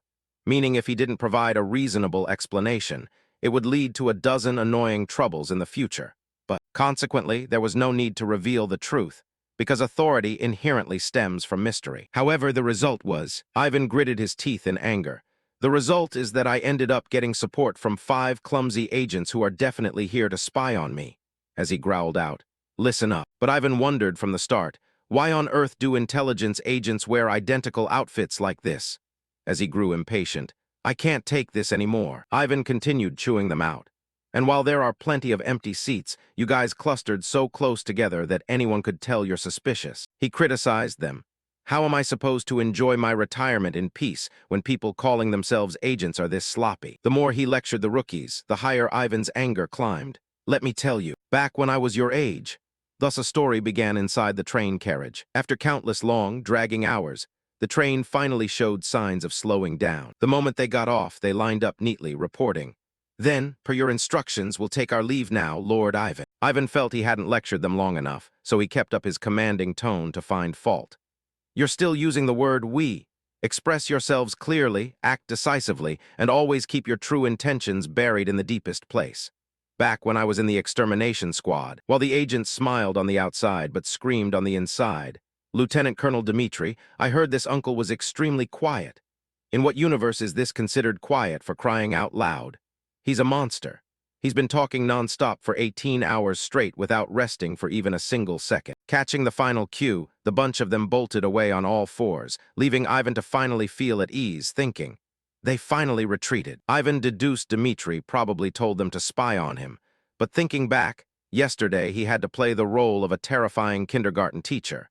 And along with teaching them a lesson they'd never forget, he also gave them an excuse to leave this place. Ivan recalled the instructions he was given beforehand. "All of you, protect Oscar, the night's son." He turned around and muttered to himself admiringly. "I managed to shake off my surveillance while also protecting a member of the hero's party. It feels like killing 2 birds with 1 stone." Ivan quickly shifted his attention to a blonde girl stepping onto the train, seemingly recognizing her face. Inside the carriage, Isabel was gazing out the window. At that moment, someone walked up and placed a hand on her shoulder. "My lady, please don't worry, he'll always." Before he could finish, Isabel shoved his hand away from her body. She glared at him with sharp eyes. "Shut up, you stupid good-for-nothing." He maintained his respectful demeanor. "My lady, While Isabel cut him off again. "Get lost. I don't even want to look at your face anymore." As he walked away, Isabel still hurled insults after him, calling him a fool. The person stepped outside and gently pulled the door shut. He couldn't take it anymore, his face twisting as he gritted his teeth in pure anger. This train had departed from St. Madeleine as an express train heading straight toward the capital. Because this region was located close to the front line against the demon hordes, most of the areas it passed through were heavily guarded military zones. Out of the 30 stations, only 3 carried a high probability of terrorist attacks. The first stop served as a suitable location for an ambush, but the second stop was an ideal spot for a raid. Yet absolutely nothing happened. And now came the final stop. Some passengers on the train had already dozed off to catch some rest. The entire carriage sank into a heavy silence amid the pitch-black night. Ivan felt a hint of shock, wondering what was going on and if his prediction had been wrong, questioning whether the newbie tutorial section was supposed to default to a train terrorist attack. So was Esidisi's incident just a random anomaly? No way. The initial design elements of a school-themed story were always standardized. Ivan considered another possibility, wondering if this wasn't a school story after all, thinking, damn it, would this damn alternate world ever actually end? People scrambled out of the train in complete panic as a bearded guy angrily pointed a handgun at them, shouting about terrorists and a terrorist attack at the final stop. Ivan asked himself what would happen if that ending was meant exclusively for the main character, or if the hero hadn't gone into hiding at all, but had instead returned to his own world after seeing the ending. A question popped into his head. What would happen to the other world left behind in his wake? He looked at Kim Sunwoo's reflection in the glass, wondering, what about me? The train sped onward, toward its final stop along the route. Ivan frantically denied the thought, refusing it and declaring he hated this, vowing he didn't want to stay in this damn world a single second longer. His mind spiraled further into panic as he wanted to let go of everything, wishing to let go, wanting to let go, wanting to leave, wanting to depart, wanting to lie down on a cozy bed inside a warm house with a well-functioning fireplace, wrapping himself in a warm blanket amidst a world of games, novels, movies, and TV shows, and sleeping straight through an entire week, terrified of dying and wanting to live no matter what, determined at all costs to return to where he used to live, swearing he had to make it happen because he couldn't take it anymore, wondering what he should do now with those gears and affirmations, and wishing he could just talk to people who spoke Korean about games and entertainment programs. Kim Sunwoo's reflection screamed wildly in the mirror, trapped far away from where the concepts of welfare and entertainment were practically non-existent, stuck inside this damn pre-modern fantasy world. Kim Sunwoo gripped his own throat with his hands, desperate to get out of here. Ivan stared with his eyes wide in absolute astonishment. The glass pane right in front of him fractured into massive, jagged pieces. Right at that moment, an explosion tore through the area. The glass right in front of Ivan shattered and scattered everywhere in fragments. The train carriages derailed one after another. The train and the panicking figure of Kim Sunwoo vanished. Isabel was rocked by the explosion, losing her balance and tumbling down. Ivan assessed his own physical condition and braced himself to do what Ivan Petrovich had to do, noting how his head, heart, and fingertips had all turned ice cold. He compared the sensation to the harsh winter of Krasilov, just like that endless dark night, cold, silent, and meticulous. Ivan grew certain of one thing. The tutorial compliance section wasn't over yet, meaning his guess hadn't been wrong. He calmly stepped out of the utterly blown to smithereens train carriage. Hope flared up in Ivan's mind once more, though the ending still loomed ahead. Not long after, the train was reduced to nothing more than a pile of wreckage. Dust billowed thickly through the ruined carriages. Isabel stirred at that moment, letting out a soft groan of pain. Isabel fluttered her eyes open with difficulty, wondering what on earth had happened. Water droplets trickled down onto her face as a voice asked if she was awake yet, milady. The man lifted his face to look straight up, leaving Isabel stunned. Someone was holding back the heavy debris on his back to protect her, and as the wreckage caved in further, he groaned in pain and called out to her as milady. She remembered this person. He was the very guy she had chased away earlier. Isabel wondered why he was. The man hurriedly urged her to run, telling her that her life was their target, while Isabel stubbornly refused to let someone else sacrifice themselves for her, telling him to leave her behind and flee. She let out a cold laugh, asking if he was actually an idiot and why he would save someone like her, admitting she knew he must hate her guts. Isabel brought up the most likely possibility at the moment, asking if he did it just because he thought her father would fly into a rage if she died, before dismissing it herself by saying he didn't understand since that man didn't care about anyone at all. But he seemed to be doing it for a different reason, which she recognized. The man continued expressing his true feelings, explaining that he had never cared whether that man worried or not, simply because she was the hero's daughter and she was the last remaining hope, carried by the man known as Maximilian. Isabel couldn't believe what she was hearing, asking what on earth he was talking about. At that moment, a voice chimed in with admiration. Ivan walked over and hoisted the heavy debris pressing down on the man's back. Ivan asked the knight for his name, and the man managed to choke out his identity, Diane August. When asked in return, Ivan didn't hesitate to give his name, Ivan Petrovich. Ivan asked if he wanted to live, prompting Diane August to pant heavily and answer that if it was possible. Hearing the response, Ivan popped the cap off a bottle of medicine, warning him that it was going to hurt badly. With sheer iron willpower, Knight Diane August pushed through the agony of the recovery potion, a method Isabel noted down in her mind just like that. As Ivan poured the medicine onto his wounds, Diane August let out a blood-curdling scream, begging to be killed and offering to spill everything about the Knight Order's accounting books, prompting an unbearable Isabel to snap at him and ask if he had lost his mind. Diane August turned to Isabel and shouted her name, wishing she hadn't been born the hero's daughter, only for her to mercilessly slap him across the face and call him a fool. Diane August passed out cold without rambling any further, managing to squeeze out just one last word: mother. Assessing the situation, Ivan concluded that the shock had triggered a mental regression in him, telling Isabel that since it was her fault for hitting him, she needed to reflect on her own actions. With that, he looked off into the distance, noting that the people who had ambushed them along the path were arriving, meaning they needed to prepare, and telling her to carry the knight on her back while he handled the fight. Isabel drew her sword and assumed a fighting stance, declaring that she could fight too. Her sword-holding hand trembled in waves. Ivan let out a sigh, remarking that her aptitude wasn't bad.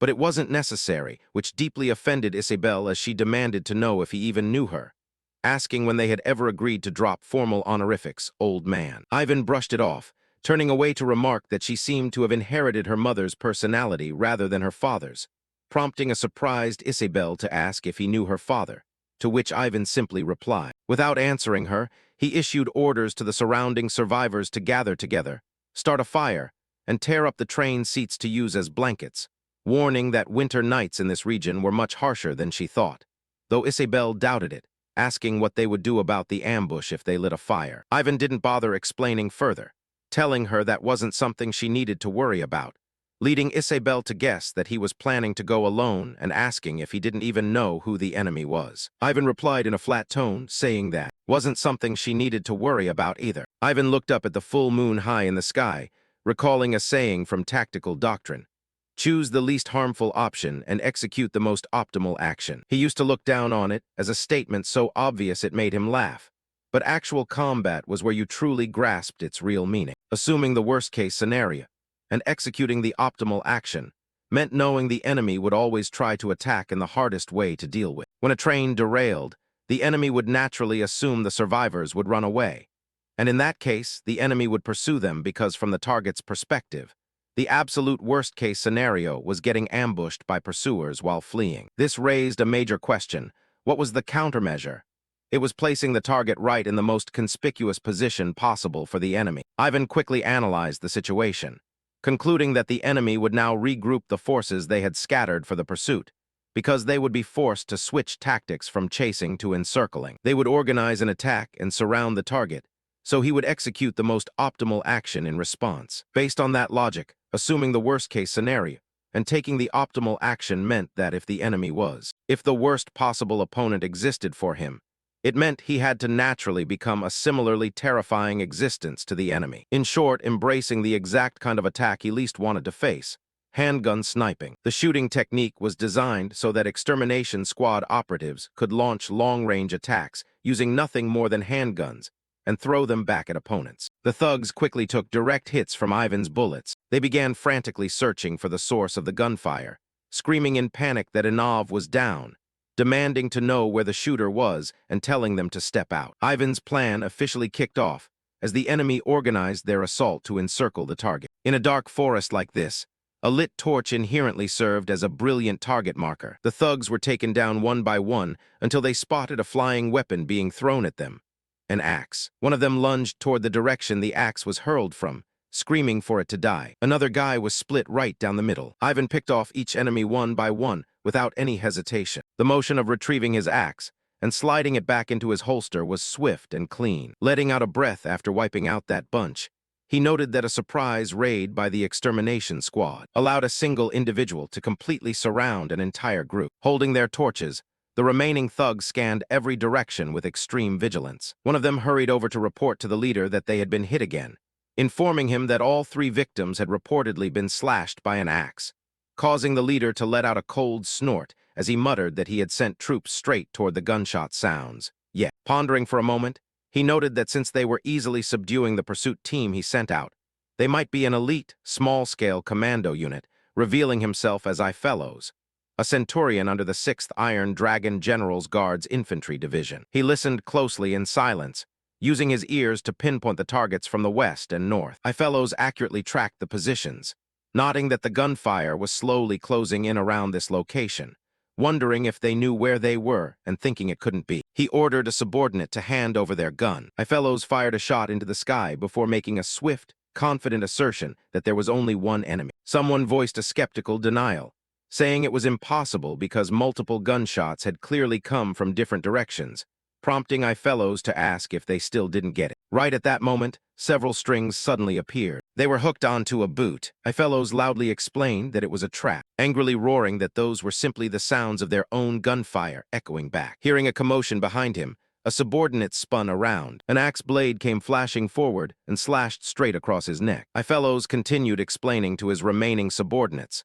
pointing out that the first shot was just fired to test whether he had bullet trajectory perception, nodding that they had reacted too quickly by sending the pursuit team right where the bastard wanted, meaning those gunshots were meant as a decoy from the very beginning. A nearby subordinate hesitantly wondered if the hero's daughter could really orchestrate all of this by herself, asking who on earth could pull off such a feat alone, to which Fellows repeated her title, the hero's daughter. He recalled the past, remembering the absurd martial arts prowess and stating she would still be a monster even with just half of his strength. Finishing his thought, Fellows ordered everyone to gather up and mobilize the entire force to hunt down that bastard, receiving a crisp acknowledgement from his subordinate. He added that he would move independently, leaving his subordinate slightly surprised as he stammered out a confused response. Torches flickered faintly against the night sky. The lucky survivors from the train carriage huddled around a campfire, crying that they were all going to die and screaming in terror for their mothers. Isabel looked at Diane August with worry,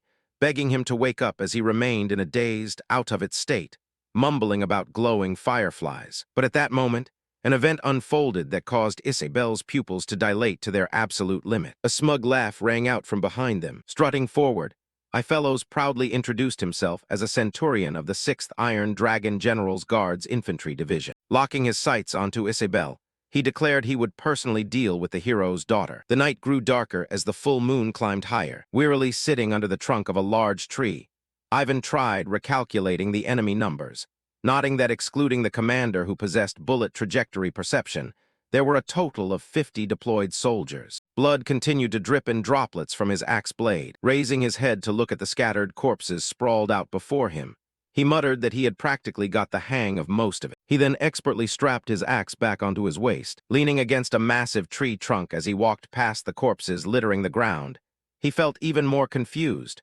wondering if this really was a school story. With his serious gaze fixed straight ahead unchanged, he figured that since the main characters were enrolling right now, this definitely had to be the tutorial phase. But the difficulty of this tutorial was way too high. Recalling fragments of Esidici's gameplay and dismissing them, he thought Esidici's tutorial was so easy he could beat it with one hand, since the enemies were a bunch of weaklings who didn't even know how to use bullet trajectory perception to seize the enrollment train. But then Ivan's super memory brought up the events tied to Isabel in the game, realizing that simply escaping a train buried under a landslide was already a massive hurdle, even if the original game provided some kind of puzzle to help you break out. His mind pictured it all as mandatory combat game graphics, followed by an unidentified elite squad launching a sudden attack without even bothering to explain the combat system. He then contemplated the worst-case scenario awaiting her against Fellows, especially since the boss turned out to be a formidable enemy capable of using bullet trajectory perception. Walking step by step through the woods while thinking as thoroughly as possible, he recalled that some games featured tutorial bosses you were forced to lose to, but these guys were genuinely trying to kill Isabel. Suddenly, his footsteps halted on the ground, thinking unless a supporting NPC showed up to save her. Wait, no way. Ivan's blue eyes widened in sheer disbelief as he whispered, "Am I that supporting NPC?" With a powerful burst, he shot forward like a bullet, thinking that if he truly was nothing more than an NPC, the kind of character who didn't even show up in the ending credits. He leaped effortlessly up into the towering tree trunk, wondering if that meant he would never get an ending, and whether it implied he could never return to the real world. Clutching his face in momentary despair, he rested his hand against the tree and weighed two main issues. First, why was the tutorial difficulty this chaotic? And second, would Isabel actually die if a supporting NPC wasn't there? After a moment, Ivan relied on his gaming and novel-reading experience to arrive at a conclusion, realizing there was only one way to find out. Standing atop the windy tree, he gazed toward the orange glow flickering in the distance. Isabel stood gripping her sword in confrontation against Fellows, who mocked her disbelief, stepping forward to boast that he had prepared extremely thoroughly since she was the hero's daughter. Fellows sneered as he watched her standing before him, taunting her for being way too weak. Even so, Isabel clutched her sword tightly, staring at him with exhausted fury, bracing herself even as she faced death. Ivan looked down from the tree with a cold, resolute expression, reminding himself that he wouldn't interfere either. She lunged forward once more to clash with Fellows, but he easily blocked her strike using just one hand on his blade. Fellows parried her blows while chatting casually, remarking that he often saw people like her who thought attacking faster and smoother was all it took just because they memorized the training manual. But he immediately shot the idea down, telling her she was wrong, which only infuriated her further as she screamed at him to shut up. Ifelos' words left the civilians hiding behind them pale with anxious dread, as he noted she was the hero's daughter, adding that a slash was meaningless if it failed to hit the opponent, marveling at how big the hero's daughter had grown. Ifelos showed no mercy, delivering a horizontal slash right across Isabel's face that made her wince as she raised her sword to block the blow. His gaze and voice were filled with utter contempt as he looked down at Isabel, remarking how pathetic it was that the hero's daughter had grown this big without ever experiencing real combat. Her inner rage was provoked, driving her to charge back into the fight with even more fury as she shouted at him to shut up. But the very next second, Isabel's familiar longsword was forcefully swatted away. The sword plunged straight into the ground a good distance away from both Ifelos and her. With his sharp blade now pointed straight at Isabel's chest, he muttered that he had lost good soldiers for nothing, and that this whole thing should have ended much sooner. Fellows kept his sword aimed at her, his low voice dripping with menace as he declared that unlike the hero, she couldn't protect anyone, asking the hero's daughter if she had any last words. A look of profound sorrow crossed Isabel's face as she mentally repeated that single word, the hero. Suddenly, a voice echoed from behind, making her turn back in surprise as it told her not to try and become a hero. From a distance, the figure and voice of Diane August became increasingly clear, as he stated that we call him a hero not because he was the strongest, but because he was the bravest, causing her to recognize him in sheer astonishment as Lord Diane August. Diane August's eyes stared fixedly at the ground, speaking with almost no hope as he said that we must never become heroes, recalling the knight's oath he had sworn on the battlefield over 10 years ago. We aren't even allowed to try, because we must always remain acutely aware of our own weaknesses. As he knelt in the solemn palace with his gaze glued to the tiled floor, the memory replayed of how they were forbidden from trying to be heroes, standing before the king who held a sword with both hands and solemnly recited the oath, words that remained deeply etched in his heart, even after losing his mind. That symbolic sword lightly touched Diane August's chest as if to firmly seal the oath, to stand by the weak and view people like them through the lens of the weak, fulfilling the knight's oath of the kingdom of Thils. It was then that she finally realized it and bravely spoke up, declaring that she would do just that, having finally recognized through acceptance just how weak she truly was. Losing his patience, Ifelos swung his blade straight at Isabel, telling her that if she had no last words, she should just die. But she managed to drop and roll flat against the ground to dodge the fatal strike, remembering that they must acknowledge their own weakness, and that the only reason they swing their swords is because it is the right thing to do. Isabel sprang back up without fear, lunging for her sword to retrieve it, driven by the conviction that they do it because a greater cause must be protected. That reckless moment of hers also terrified the vulnerable civilians she was protecting behind her. But she knew it was no different from giving charity to the poor or helping a wounded person stand up, simply because it was the right thing to do and because it was justice. Enraged that she refused to go down, he swung his blade harder, shouting for the knights of Thils to listen. But right at that moment, Isabel managed to grab the hilt of her sword, telling him that he didn't stand there for courage, but for humility. She quickly parried another dangerous strike just in time. Isabel's hands trembled slightly from the heavy impact and sheer exhaustion, reminding herself that doing good has always been a simple and natural thing. Her entire body suddenly began to gleam amidst her fiery anger as she declared that in the name of justice, she draws her sword. In the blink of an eye, Isabel swiftly overwhelmed Ifelos. He was beaten back by her overwhelming strength, barely managing to block her onslaught. Realizing his end was near, Ifelos felt a wave of bitter disbelief, gasping in shock that this couldn't be happening. With an expression fueled by pure courage, Isabel clutched her sword and charged right at him. Their metal blades clashed violently,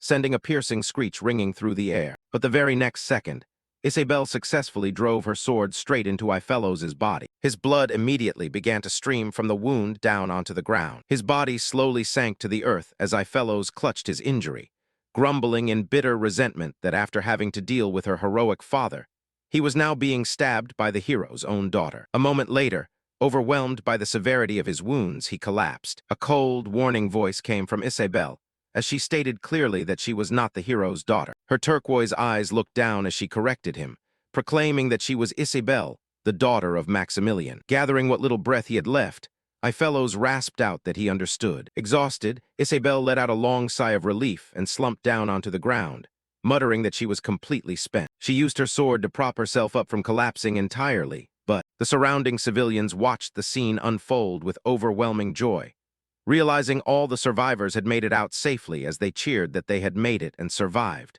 thanking the heavens. Immediately after, a voice echoed from behind offering praise for a job well done. She watched Ivan walk over, his body smeared with blood, and asked him with lingering curiosity about the rest of the enemies. Hearing that, he simply replied that this guy was the last one. Hearing his answer, Isabel let out another sigh of relief and sat heavily on the ground, marveling at how incredible that truly was, though Ivan remained nonchalant, remarking that who could really say. Watching her sitting on the ground, his expression softened as he figured out that this terrorist attack was probably just the standard awakening event, the kind meant for the tutorial phase. A tragic, shattered scene flashed through his mind, realizing that according to the usual cliché tropes, all the survivors, including Lord Diane August, should have been completely wiped out here. From that, Ivan could easily deduce the original progression for Isabel, where she would have awakened in despair and wiped out every single enemy in this forest. But now, looking at the cheerful, smiling faces of the people gathered around the campfire, he knew they survived solely because he had interfered, something entirely impossible for a normal NPC. A sense of relief washed over Ivan's heart as he looked straight up at the sky and thought how glad he was that he wasn't an NPC. Memories flashed through his mind in a brilliant, sparkling sequence as he suddenly recalled that day, the day when the first hero cleaved the sky in two. Later on, they used to lie together on the ground gazing at the sparkling night sky, knowing that what the hero wanted to see on that day wasn't just the stars. Ivan's eyes never left the largest, brightest star twinkling in the night sky, hidden behind the thick clouds blanketing the Demon King's territory, wanting to make sure the morning star was still shining in its rightful place. Yet a moment later, he let out a sigh and glanced back briefly, admitting to himself that he had never really liked that hero. But then Ivan remembered Maximilian's smiling face from that very night, even now. Looking back at Isabel resting tiredly yet contentedly on the ground, he realized the morning star was still shining right there where it belonged, and all he could do was admire it. Seeing Ivan looking like he intended to leave, she sat up and declared that now that her mind was made up, she would remind herself of her original goal, ensuring that all the daughters of the hero's party graduated safely. Ivan slowly rummaged inside his coat without a word of explanation, knowing that to achieve that goal, there was still so much he needed to figure out, such as how demons were able to roam so freely near the capital like this. He calmly pulled a green potion from his coat, wondering just who was leading them and how many had already infiltrated the academy. That sight horrified Isabel, who stared in shock and asked him what on earth he was doing. The eerie green glow from the glass vial made Ivan look even more dangerous and mystical, as he remarked that the eradication squad had plenty of ways to treat injuries, mostly to satisfy that kind of curiosity. As the greenish liquid poured continuously over Ifelos' body, the demon thrashed in agony, screaming curses about how sparing his life wouldn't make him betray his kind, calling them damned, filthy humans. He writhed and screamed through his pain, defying them to try and torture him, proudly declaring himself Centurion Ifelos of the 6th Iron Dragon General's Vanguard Infantry Division. Shooting Ivan a vicious, hate-filled glare, he told him to remember his face because he would never forget it, not even in hell. His long, pointed tongue lolled out past his teeth. Keeping his composure entirely, Ivan calmly replied that the guy really was just a disposable frontline pawn, finding it unbelievable that anyone still believed in those ancient legends. Touching Ifelos' dust-covered face with his grime-stained hand, he noted that biting his tongue wouldn't kill him since the human body wasn't that fragile. Otherwise, people would just drop dead from choking on dinner every single night. Without hesitation, Ivan forced the demon's mouth open and poured the liquid in, explaining that since he couldn't move from the start, the only way he'd die of shock was a heart attack. So doing that would only drag out his suffering, adding that he wasn't here to torture him. Staring down with cold, emotionless eyes, he told the Centurion that this was just first aid, and that was a recovery potion. Suddenly, a strange voice interrupted, catching Ivan off guard as the poisoned spider Petrovich spoke up. Though hanging on by a thread in a state of suspended animation, he managed to gasp out that he heard the guy was dead, recognizing the eradication squad's methods and realizing what was happening, which startled Ivan internally as he wondered if this guy had served on the front line during the war. Driven by curiosity, Ivan pressed him seriously, asking why someone of his caliber was personally interfering here, nodding that someone with his abilities shouldn't be treated as a disposable tool easily thrown away. While Ifellos could only struggle to answer through his rigid jaw that it was because they couldn't afford another failure, causing Ivan's pupils to constrict in shock at the mention of another failure. Suddenly understanding why someone this strong had been assigned as Isabel's tutorial boss. Vague, amber-tinted memories resurfaced in his mind as he deduced that because he had derailed their previous operation, the demons had dispatched an officer-tier powerhouse to ensure failure wouldn't happen again. His own agility and weapons had wiped out the rest, but it raised the question of why they would send a centurion, the lowest rank among officers. A bitter realization made Ivan lower his head, figuring out that there wouldn't likely be any other major terrorist attacks after this since the mission had failed, making him face the harsh truth that this whole incident was just carried out by a small rogue faction of extremists. Sitting down beside Ifellos' battered body, he gave a blunt assessment that the masterminds would feed their allies a scripted story and throw him away, to which Ifellos surprisingly reacted with indifferent resignation, saying he knew as much. Clenching the weapon in his palm tightly, Ivan reasoned that it made sense. Whether he succeeded or failed from the start, he was just a disposable weapon meant to be thrown away and never reclaimed, much like. Ivan's tall silhouette towering over him with a blade placed even greater pressure on Ifellos as he muttered the words, "The Eradication Squad." Grabbing the demon by the horns and hoisting him up with a hint of leniency, Ivan laid out his three choices. The first was to remain captive, be dragged back to prison Kaya under heavy armed guard, and die a slow death under brutal torture and magical seals by the counterintelligence forces. In his steady, even tone, Ivan explained the second choice. Being released right here to return home, though counterintelligence would tail him wherever he went, and his own kind would brand him a traitor who sold them out to save his own skin. Pausing mid-sentence, he brought the blade closer to Ifellos' neck as he prepared to deliver the third option. Flinching slightly at the razor-sharp edge pressed against his throat, Ifellos finally forced himself to speak. Clenching his teeth, he recited a bitter command through gritted teeth, quoting the dark prayer about walking through the valley of the shadow of death and fearing no evil because he is with them. He proclaimed himself the polar star in the darkest night and the beacon in the stormy sea, telling Ivan to stop wasting time and just kill him. Recognizing the chant in an even voice, Ivan realized it was a prayer dedicated to the Demon King. The next second, Ivan casually shifted topics and asked if his parents were still alive, leaving the demon blinking in utter bewilderment as he stammered out a confused, "What?" Staring at him in disbelief, the demon demanded to know what the hell he was talking about, to which Ivan simply replied with total composure that he ran an orphanage. To go and eliminate the 7 dragon generals. Ivan solemnly recalled that directive like a mission as he walked alone toward the sun,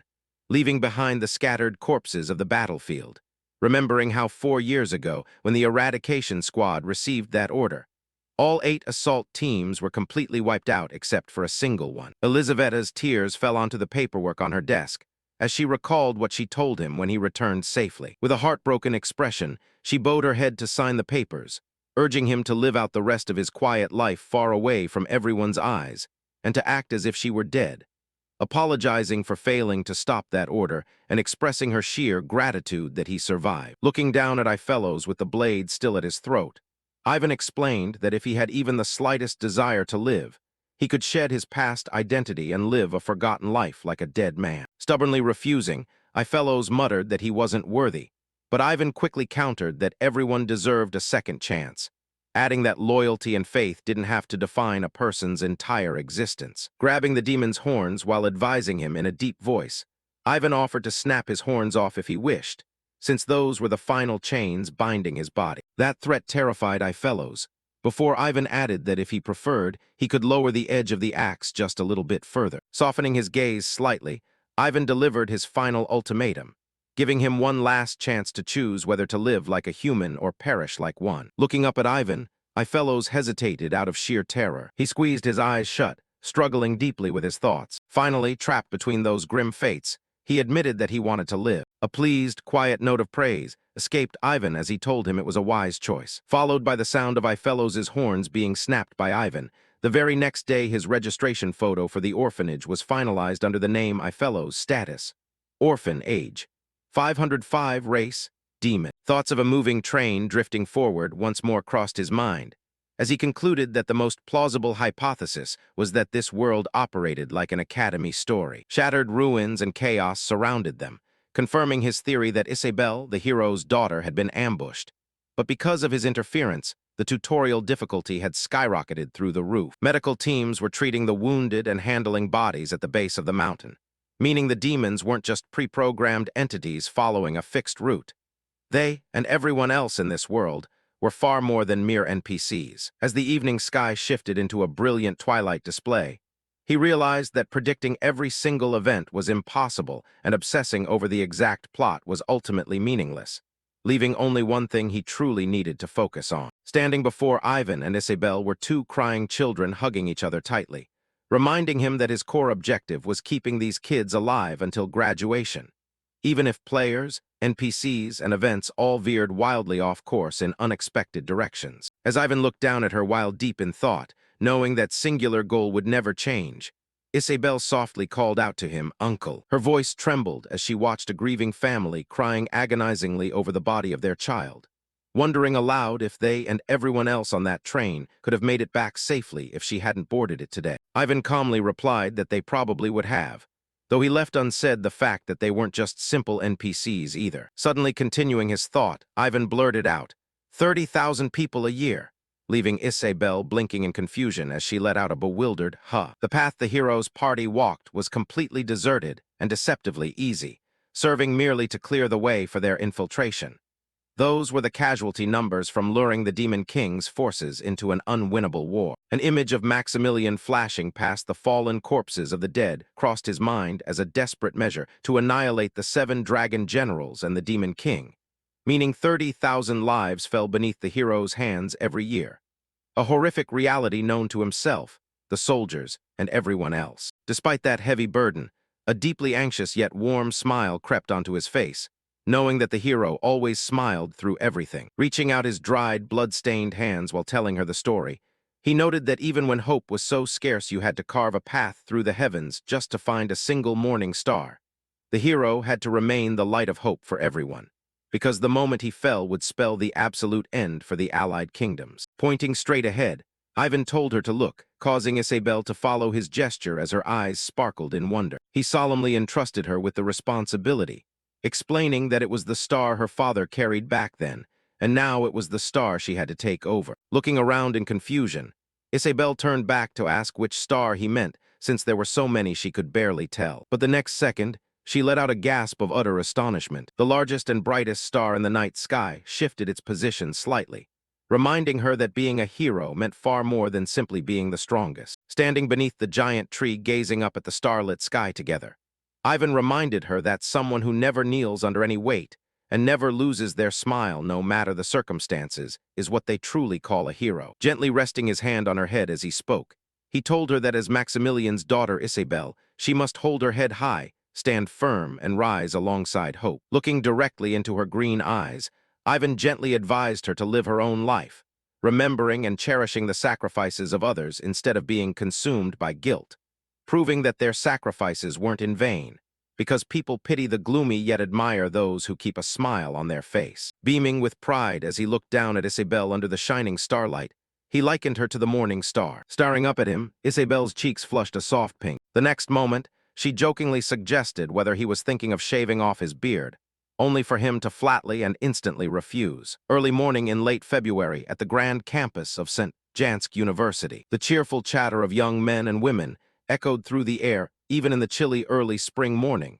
as freshmen unable to hide their excitement asked each other if they had passed. Standing in stark contrast to the bright newcomers were 2 dazed students weighed down by piles of books, looking like long lines of victims eyed with pity by upperclassmen everywhere you look. Out in the outer courtyard, students of all different races waited solemnly for what seemed like a normal entrance ceremony. Suddenly, the sky above them darkened as they looked up, watching a colossal shadow cast itself over the entire St. Jansk University campus. The sudden appearance caused onlookers to point and murmur in shock, marveling at the flying battleship bearing the unmistakable national crest of Krasila. Dmitri ran at full speed through the frantic panic, shouting that they were doomed. Bursting frantically through the doors into her office, he yelled that they were truly finished, because a Krasilov battleship was hovering right over Prizhenkaya. Annoyed by the intrusion, she retorted that she had eyes. Elizaveta's growing madness showed clearly in her deeply displeased expression. While everyone else craned their necks to stare at the sky, Ivan alone felt deeply exasperated, hopping against hope that those people wouldn't just finish off the rest. Reasoning that since Isabel had already been caught up in a derailed train, everyone getting out alive was basically a miracle. Two flying battleships soared across the clear blue sky, prompting the thought that what the elves were doing up there could be summed up in two lines. Your border control is an absolute joke. We protect our own children. And while you'd think nobody would dare pull such a reckless stunt, it was entirely within the realm of possibility. Walking inward alone, wrapped in his own thoughts, he figured Esidice, the daughter of Einar from the hero's party, was probably aboard that airship, before suddenly whipping his head around at a voice calling out to ask if he hadn't said he was an instructor. Dragging her suitcase behind her, Isabel hurried over to Ivan, demanding to know what kind of professor someone with his skills must be, guessing he taught physical education or maybe night studies, though she wondered if St. Jansk University even had an assassination department, ultimately asking if he really was a gym teacher, to which Ivan gave a single glance and recognized that Isabel, the hero's daughter, had arrived. Replying with a terrifyingly serious expression that he was a gardener, Isabel shrieked in absolute disbelief. Amidst the crowd, Esidice stood on guard, observing the scene quietly from a distance. He spotted Lucia standing alone whistling a tune, the disciple of Enrique, who had apparently been in the capital all along. Nearby, a handsome student was drawing the attention of numerous girls as they headed inside, with Ivan keeping up appearances while secretly keeping a close eye on the other key characters. Striding boldly into the campus grounds with Isabel hauling luggage behind him, he noted that all the children of the hero's party had safely arrived at the academy. Observing the situation with sharp, serious eyes, Ivan figured that since the opening ceremony was happening in the main hall, it was about time he prepared for his next steps. A buzzing commotion continued to ripple through the auditorium. In a story about an academy featuring a whole cast of characters from various backgrounds gathered together, unexpected trouble always breaks out during the entrance ceremony, as a matter of course. Meanwhile, a lone young man standing by himself amidst the gathering felt a wave of dizzying confusion, wondering what on earth was happening. His eyes widened continuously as he watched events unfold. Suddenly, a system window popped up congratulating him, sending his mind into a whirl as a status screen appeared. Afterwards, they learned that the infamous trash sword genius of the Northern Grand Duchy had completely transformed the moment he was possessed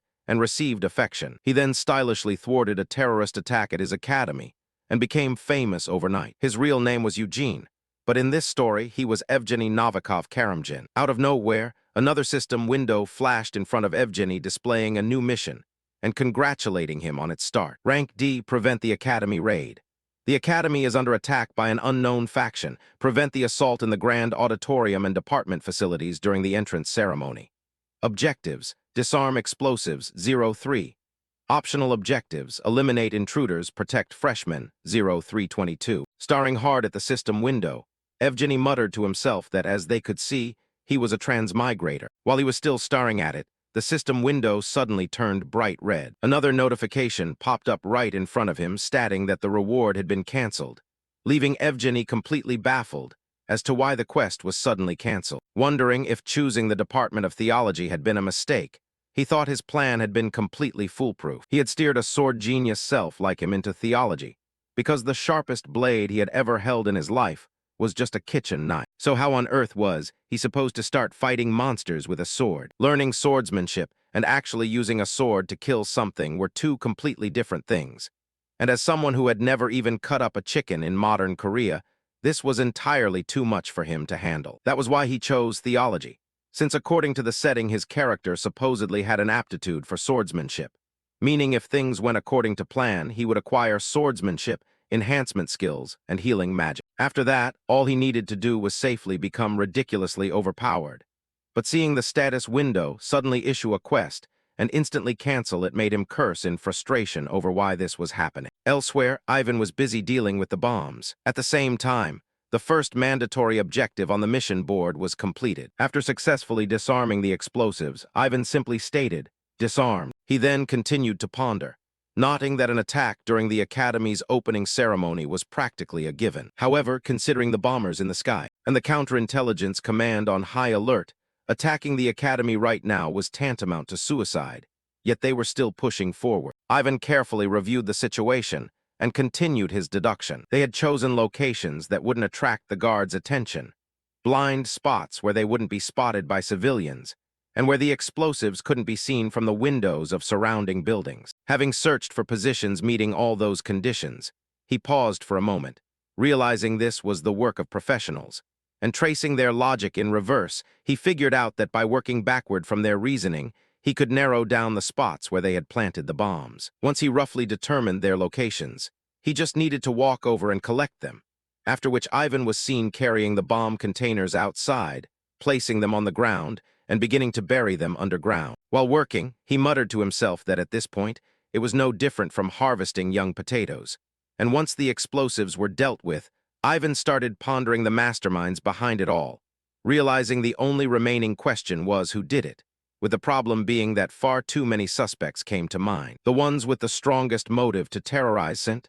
Jansk University were the demons, but unless they were completely out of their minds, they wouldn't act like this right after their recent defeat. He continued weighing the possibilities, noting that the elves had a floating warship hovering above St. Jansk University, making them prime candidates to take the blame for a terrorist attack.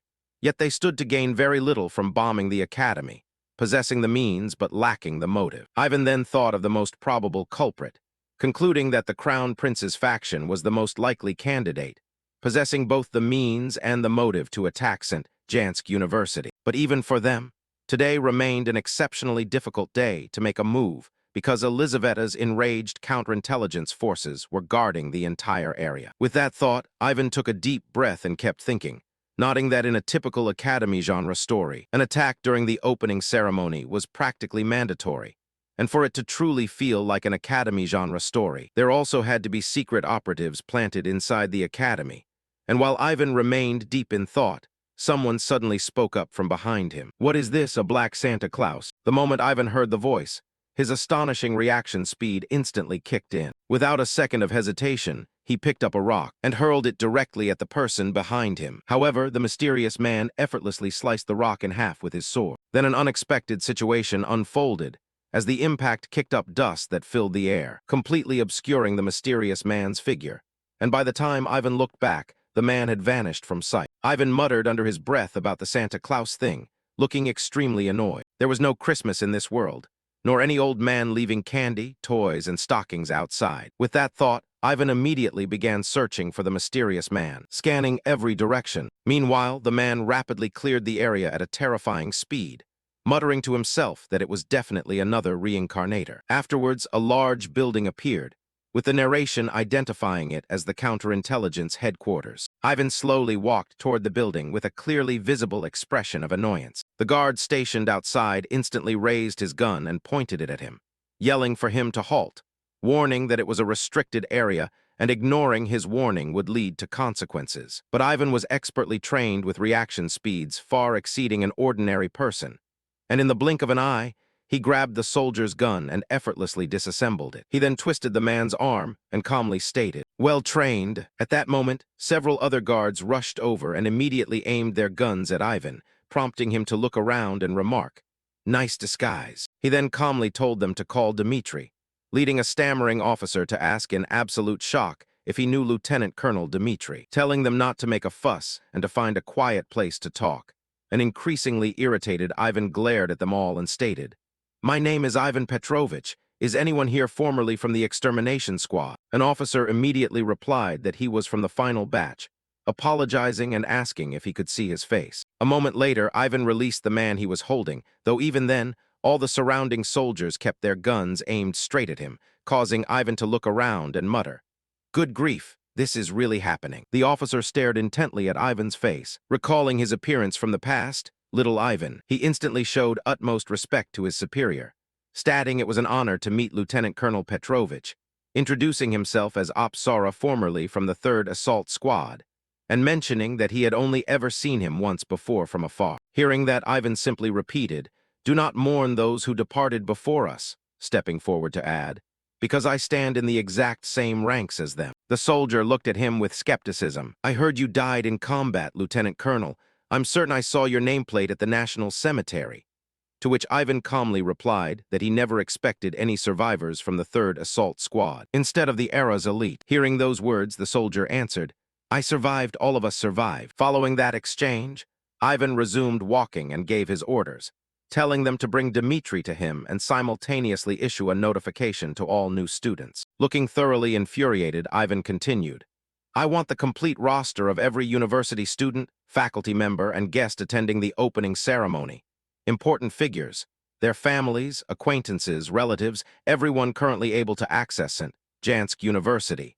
Tell them I need a list of everybody. Hearing the demand, the soldier immediately responded, Yes, Lieutenant Colonel. He then turned to his men and barked orders to notify Lieutenant Colonel Cherkov and inform them that an emergency situation had occurred. Ivan watched his men spring into action, while muttering to himself that the target was a reincarnator whose specialty was swordsmanship. Recalling their recent encounter, he deduced that the person was young, male, or female, and if male, at least before his voice broke, though the voice was too vague to pinpoint. Concluding that he needed to hear it a few more times to make a judgment, he carefully analyzed the mysterious person's movements, noting that given the agile motions and quick reflexes, the individual possessed bullet trajectory perception. Ivan continued thinking carefully, trying to figure out the reincarnator's identity by wondering if they were Korean, though brushing it off as unimportant compared to the fact that they were an Earthling, questioning why they came here and how they arrived in this world, wondering if they were also the original author, or if this was just an accident, asking if they got hit by a truck. Pausing for a moment, he acknowledged that they could very well be the original author, as such things happened often, leading him to a deeply serious conclusion. There is one thing I can be certain of. He knew the original work was an academy genre story, which is the only reason a reincarnator would deliberately step into a university, because he knows the original plot. With that thought, Ivan began scanning the entire surrounding area. Growing so furious that the object in his hand began to crack and splinter under his grip, he muttered, So he knows the ending too. His expression turned grim as he muttered that he was getting curious now. First, I'll find the reincarnator and figure out if that damn original work wrote down my ending too. And after that, I'll only have one thing left to do. Meanwhile, elsewhere, someone suddenly called out, Novikov Karamjin, you useless piece of trash. Evgeny turned toward the voice and muttered, Father, as the man immediately scolded him, demanding how he could cause so much trouble just by going to the bathroom, calling him as useless as ever. Evgeny felt utterly miserable, thinking to himself that being thrown into an unfamiliar family as a useless youngest son and treated this way was already bad enough. But what on earth was up with that crazy guy from earlier? Was he a monster? Or no, he had never heard of anything like that. Suddenly, several new system windows popped up directly in front of Evgeny. One of them announced that a new quest had begun. Additional panels appeared one after another, revealing the quest details. Unranked quest, the gardener of St. Jansk University. You have caught his attention. May luck be with you, Arid. Defeat the gardener. Optional objective, survive. Penalty for failure, death. Evgeny's face turned pale, looking on the verge of tears and feeling completely terrified by what he just read, stammering, I'm going to die. The scene then shifted to a cafe in downtown Prizhenkaya, where a soldier was speaking to his superior. Superior, I told you meeting in a place like this is a bit inconvenient for us. The orphanage is better. We should have met at a place like that. You think I became a regular sponsor of your orphanage for no reason.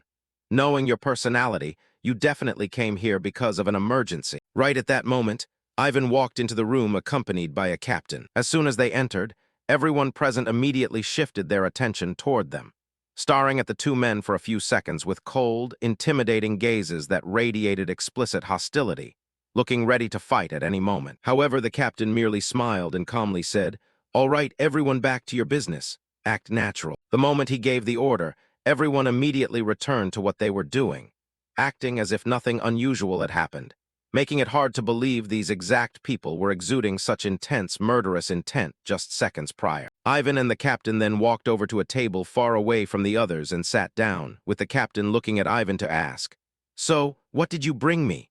To which Ivan calmly replied, It's better if the superior sees it for himself. Without wasting any time, Ivan placed all the bombs right in front of him, the very explosives he had managed to disarm before they could detonate. The moment the captain saw them, his expression changed completely, turning furious and instantly releasing a powerful aura. Ivan quickly explained, "I already removed the detonators from the bombs," prompting the captain to reply, "You should have said that from the beginning. You almost scared me to death." Carefully inspecting the explosives, the captain began his analysis. Mana capacity is quite weak. These aren't designed to blow up a building or assassinate a VIP. They're probably just meant to create a distraction, right? Prompting a nearby person to instantly agree. That's right, there's definitely a separate infiltration team. Right then, a woman approached the table, and the captain handed all the bombs over to her with an important order. "This definitely isn't the Crown Prince's faction. We haven't lost track of anyone on our end. Take these to the magic department at headquarters." The woman accepted the explosives and respectfully answered, "Yes, Lieutenant Colonel." Afterwards, the captain handed something to Ivan, saying, "Here is what you asked for. I had to sweat quite a bit to get it ready on such short notice."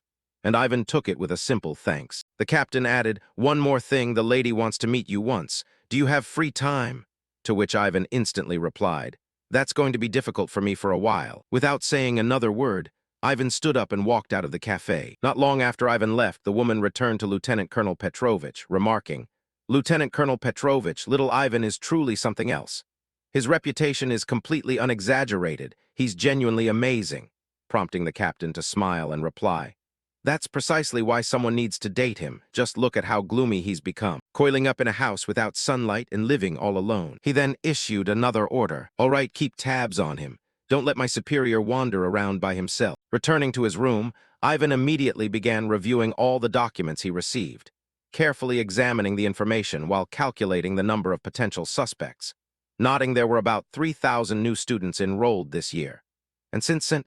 Jansk University had a 3-year program, it meant around 1,000 students per year. Adding graduate students and those on leave, including faculty, professors, teaching assistants, security, administrative staff, and admissions officers, brought the total to 1,733 people. Factoring in the families of new students attending the opening ceremony and foreign VIPs, pushed the total up to 2,429. Ivan's expression suddenly turned dead serious as he studied the data, muttering aloud, "I know you're here. I know because I'm a reincarnator myself." He continued thinking about the person he was hunting. "You must be using knowledge from your past life to build a powerful network and introduce modern culture, copying the actions of the protagonist from the original story." Ivan's gaze grew colder. "You're probably enjoying being reincarnated into this world, treating everyone around you like mere objects. You probably feel like you're strolling through a perfectly designed amusement park, especially after the war that all those NPCs fought desperately through has finally ended. You probably wanted to enroll in the academy and experience the whole fantasy reincarnation game for yourself. The lives of countless people treated as mere background characters in the story were probably things he couldn't care less about and would never understand. I didn't expect finding you to be easy, but it won't take too long either." The investigation dragged on all night, and by morning, Ivan had narrowed the suspects down to 3 individuals. The scene then shifted to 2 female students sitting together. Suddenly, Isabel recognized a familiar face and realized it was her friend Nazareth, whose face lit up with happiness upon spotting Isabel, hurrying over as Isabel warmly greeted her. "It's been way too long." At the same time, the girl sitting next to Isabel introduced herself to Nazareth. "Nice to meet you. I'm Yuri Frank. Just call me Yuri." She then looked at Nazareth and politely asked, "Einar's daughter, should I call you that?" Prompting Nazareth to quickly clarify, "Ah, that just means my dad's daughter. Among friends, just call me Nazareth." Yuri looked surprised. "Just Nazareth, but you're a princess," causing tears to well up in Nazareth's eyes as she wiped them away and continued, "I'm genuinely moved because I've never been treated like this before," explaining that no one had ever been willing to sit down and share a meal with her until now, making this simple gesture of friendship mean more to her than anyone could imagine, which left a confused Yuri to ask, "Why didn't anybody want to approach you?" Isabel answered, "Because Nazareth's uncle is always escorting her everywhere." Nazareth suddenly began laughing almost hysterically as she complained about her situation. "My uncle ruined everything for me, especially my college life. Thanks, Sybil. If it weren't for you, I probably wouldn't even have a single friend." Isabel immediately corrected her. "You should thank Yuri, not me. She might not look it, but she's actually an exceptionally talented person. Yuri is our department's full scholarship student. She's great at swordsmanship, even better than me and even better than Oscar. Seriously, where on earth did someone like her come from?"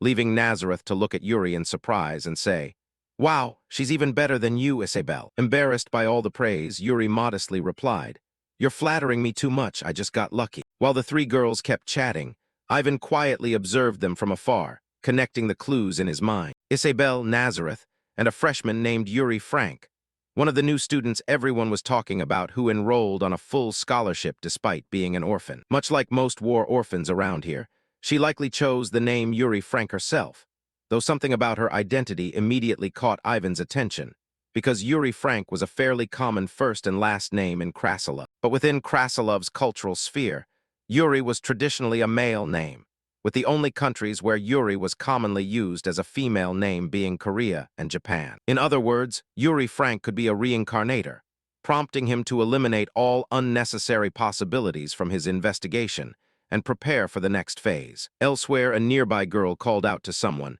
Let's walk together. What classes do you have this afternoon? Yevgeny replied, I'm heading to the biblical exegetical orientation, prompting the girl to ask about his other class, to which he answered, I have the original gospel reading class. Realizing he had said something weird, Yevgeny quickly corrected himself.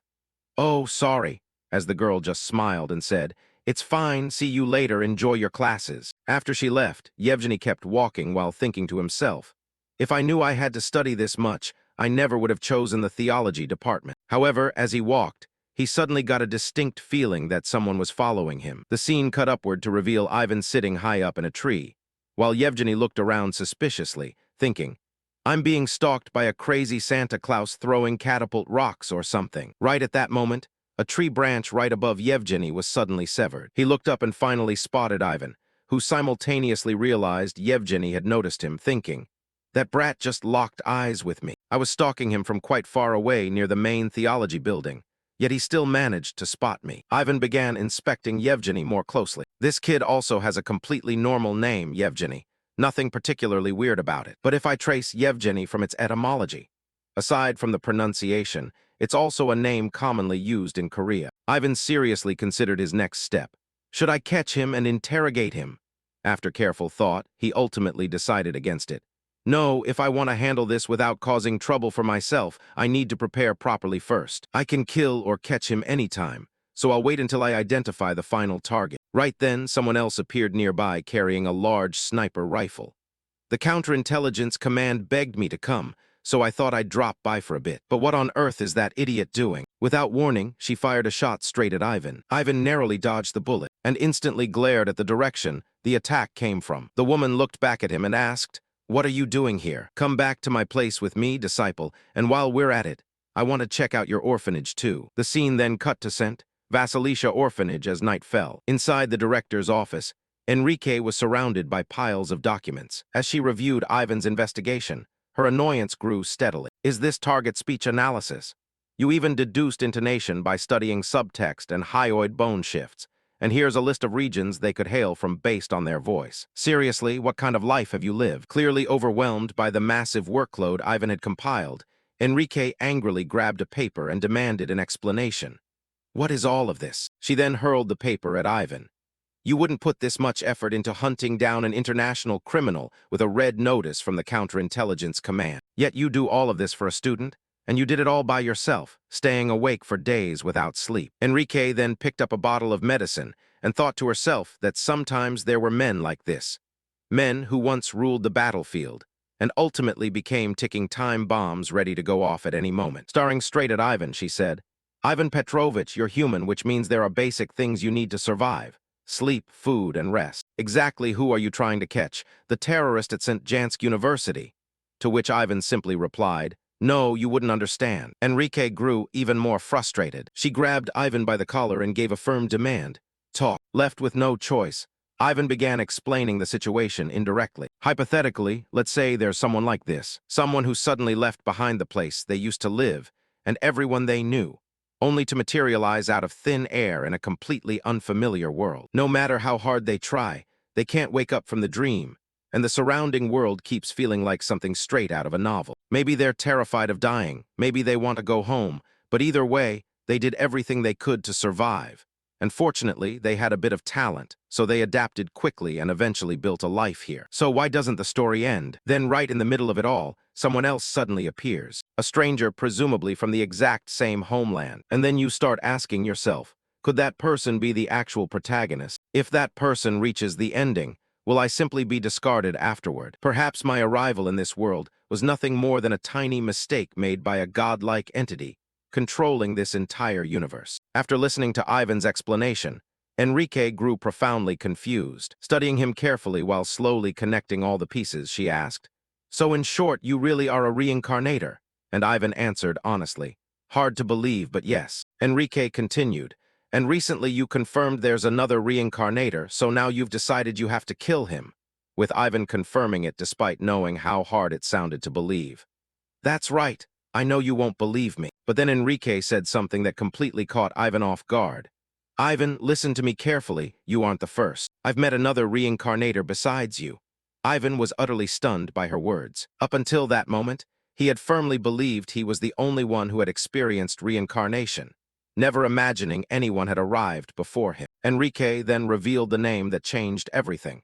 The name of that person was the hero Maximilian.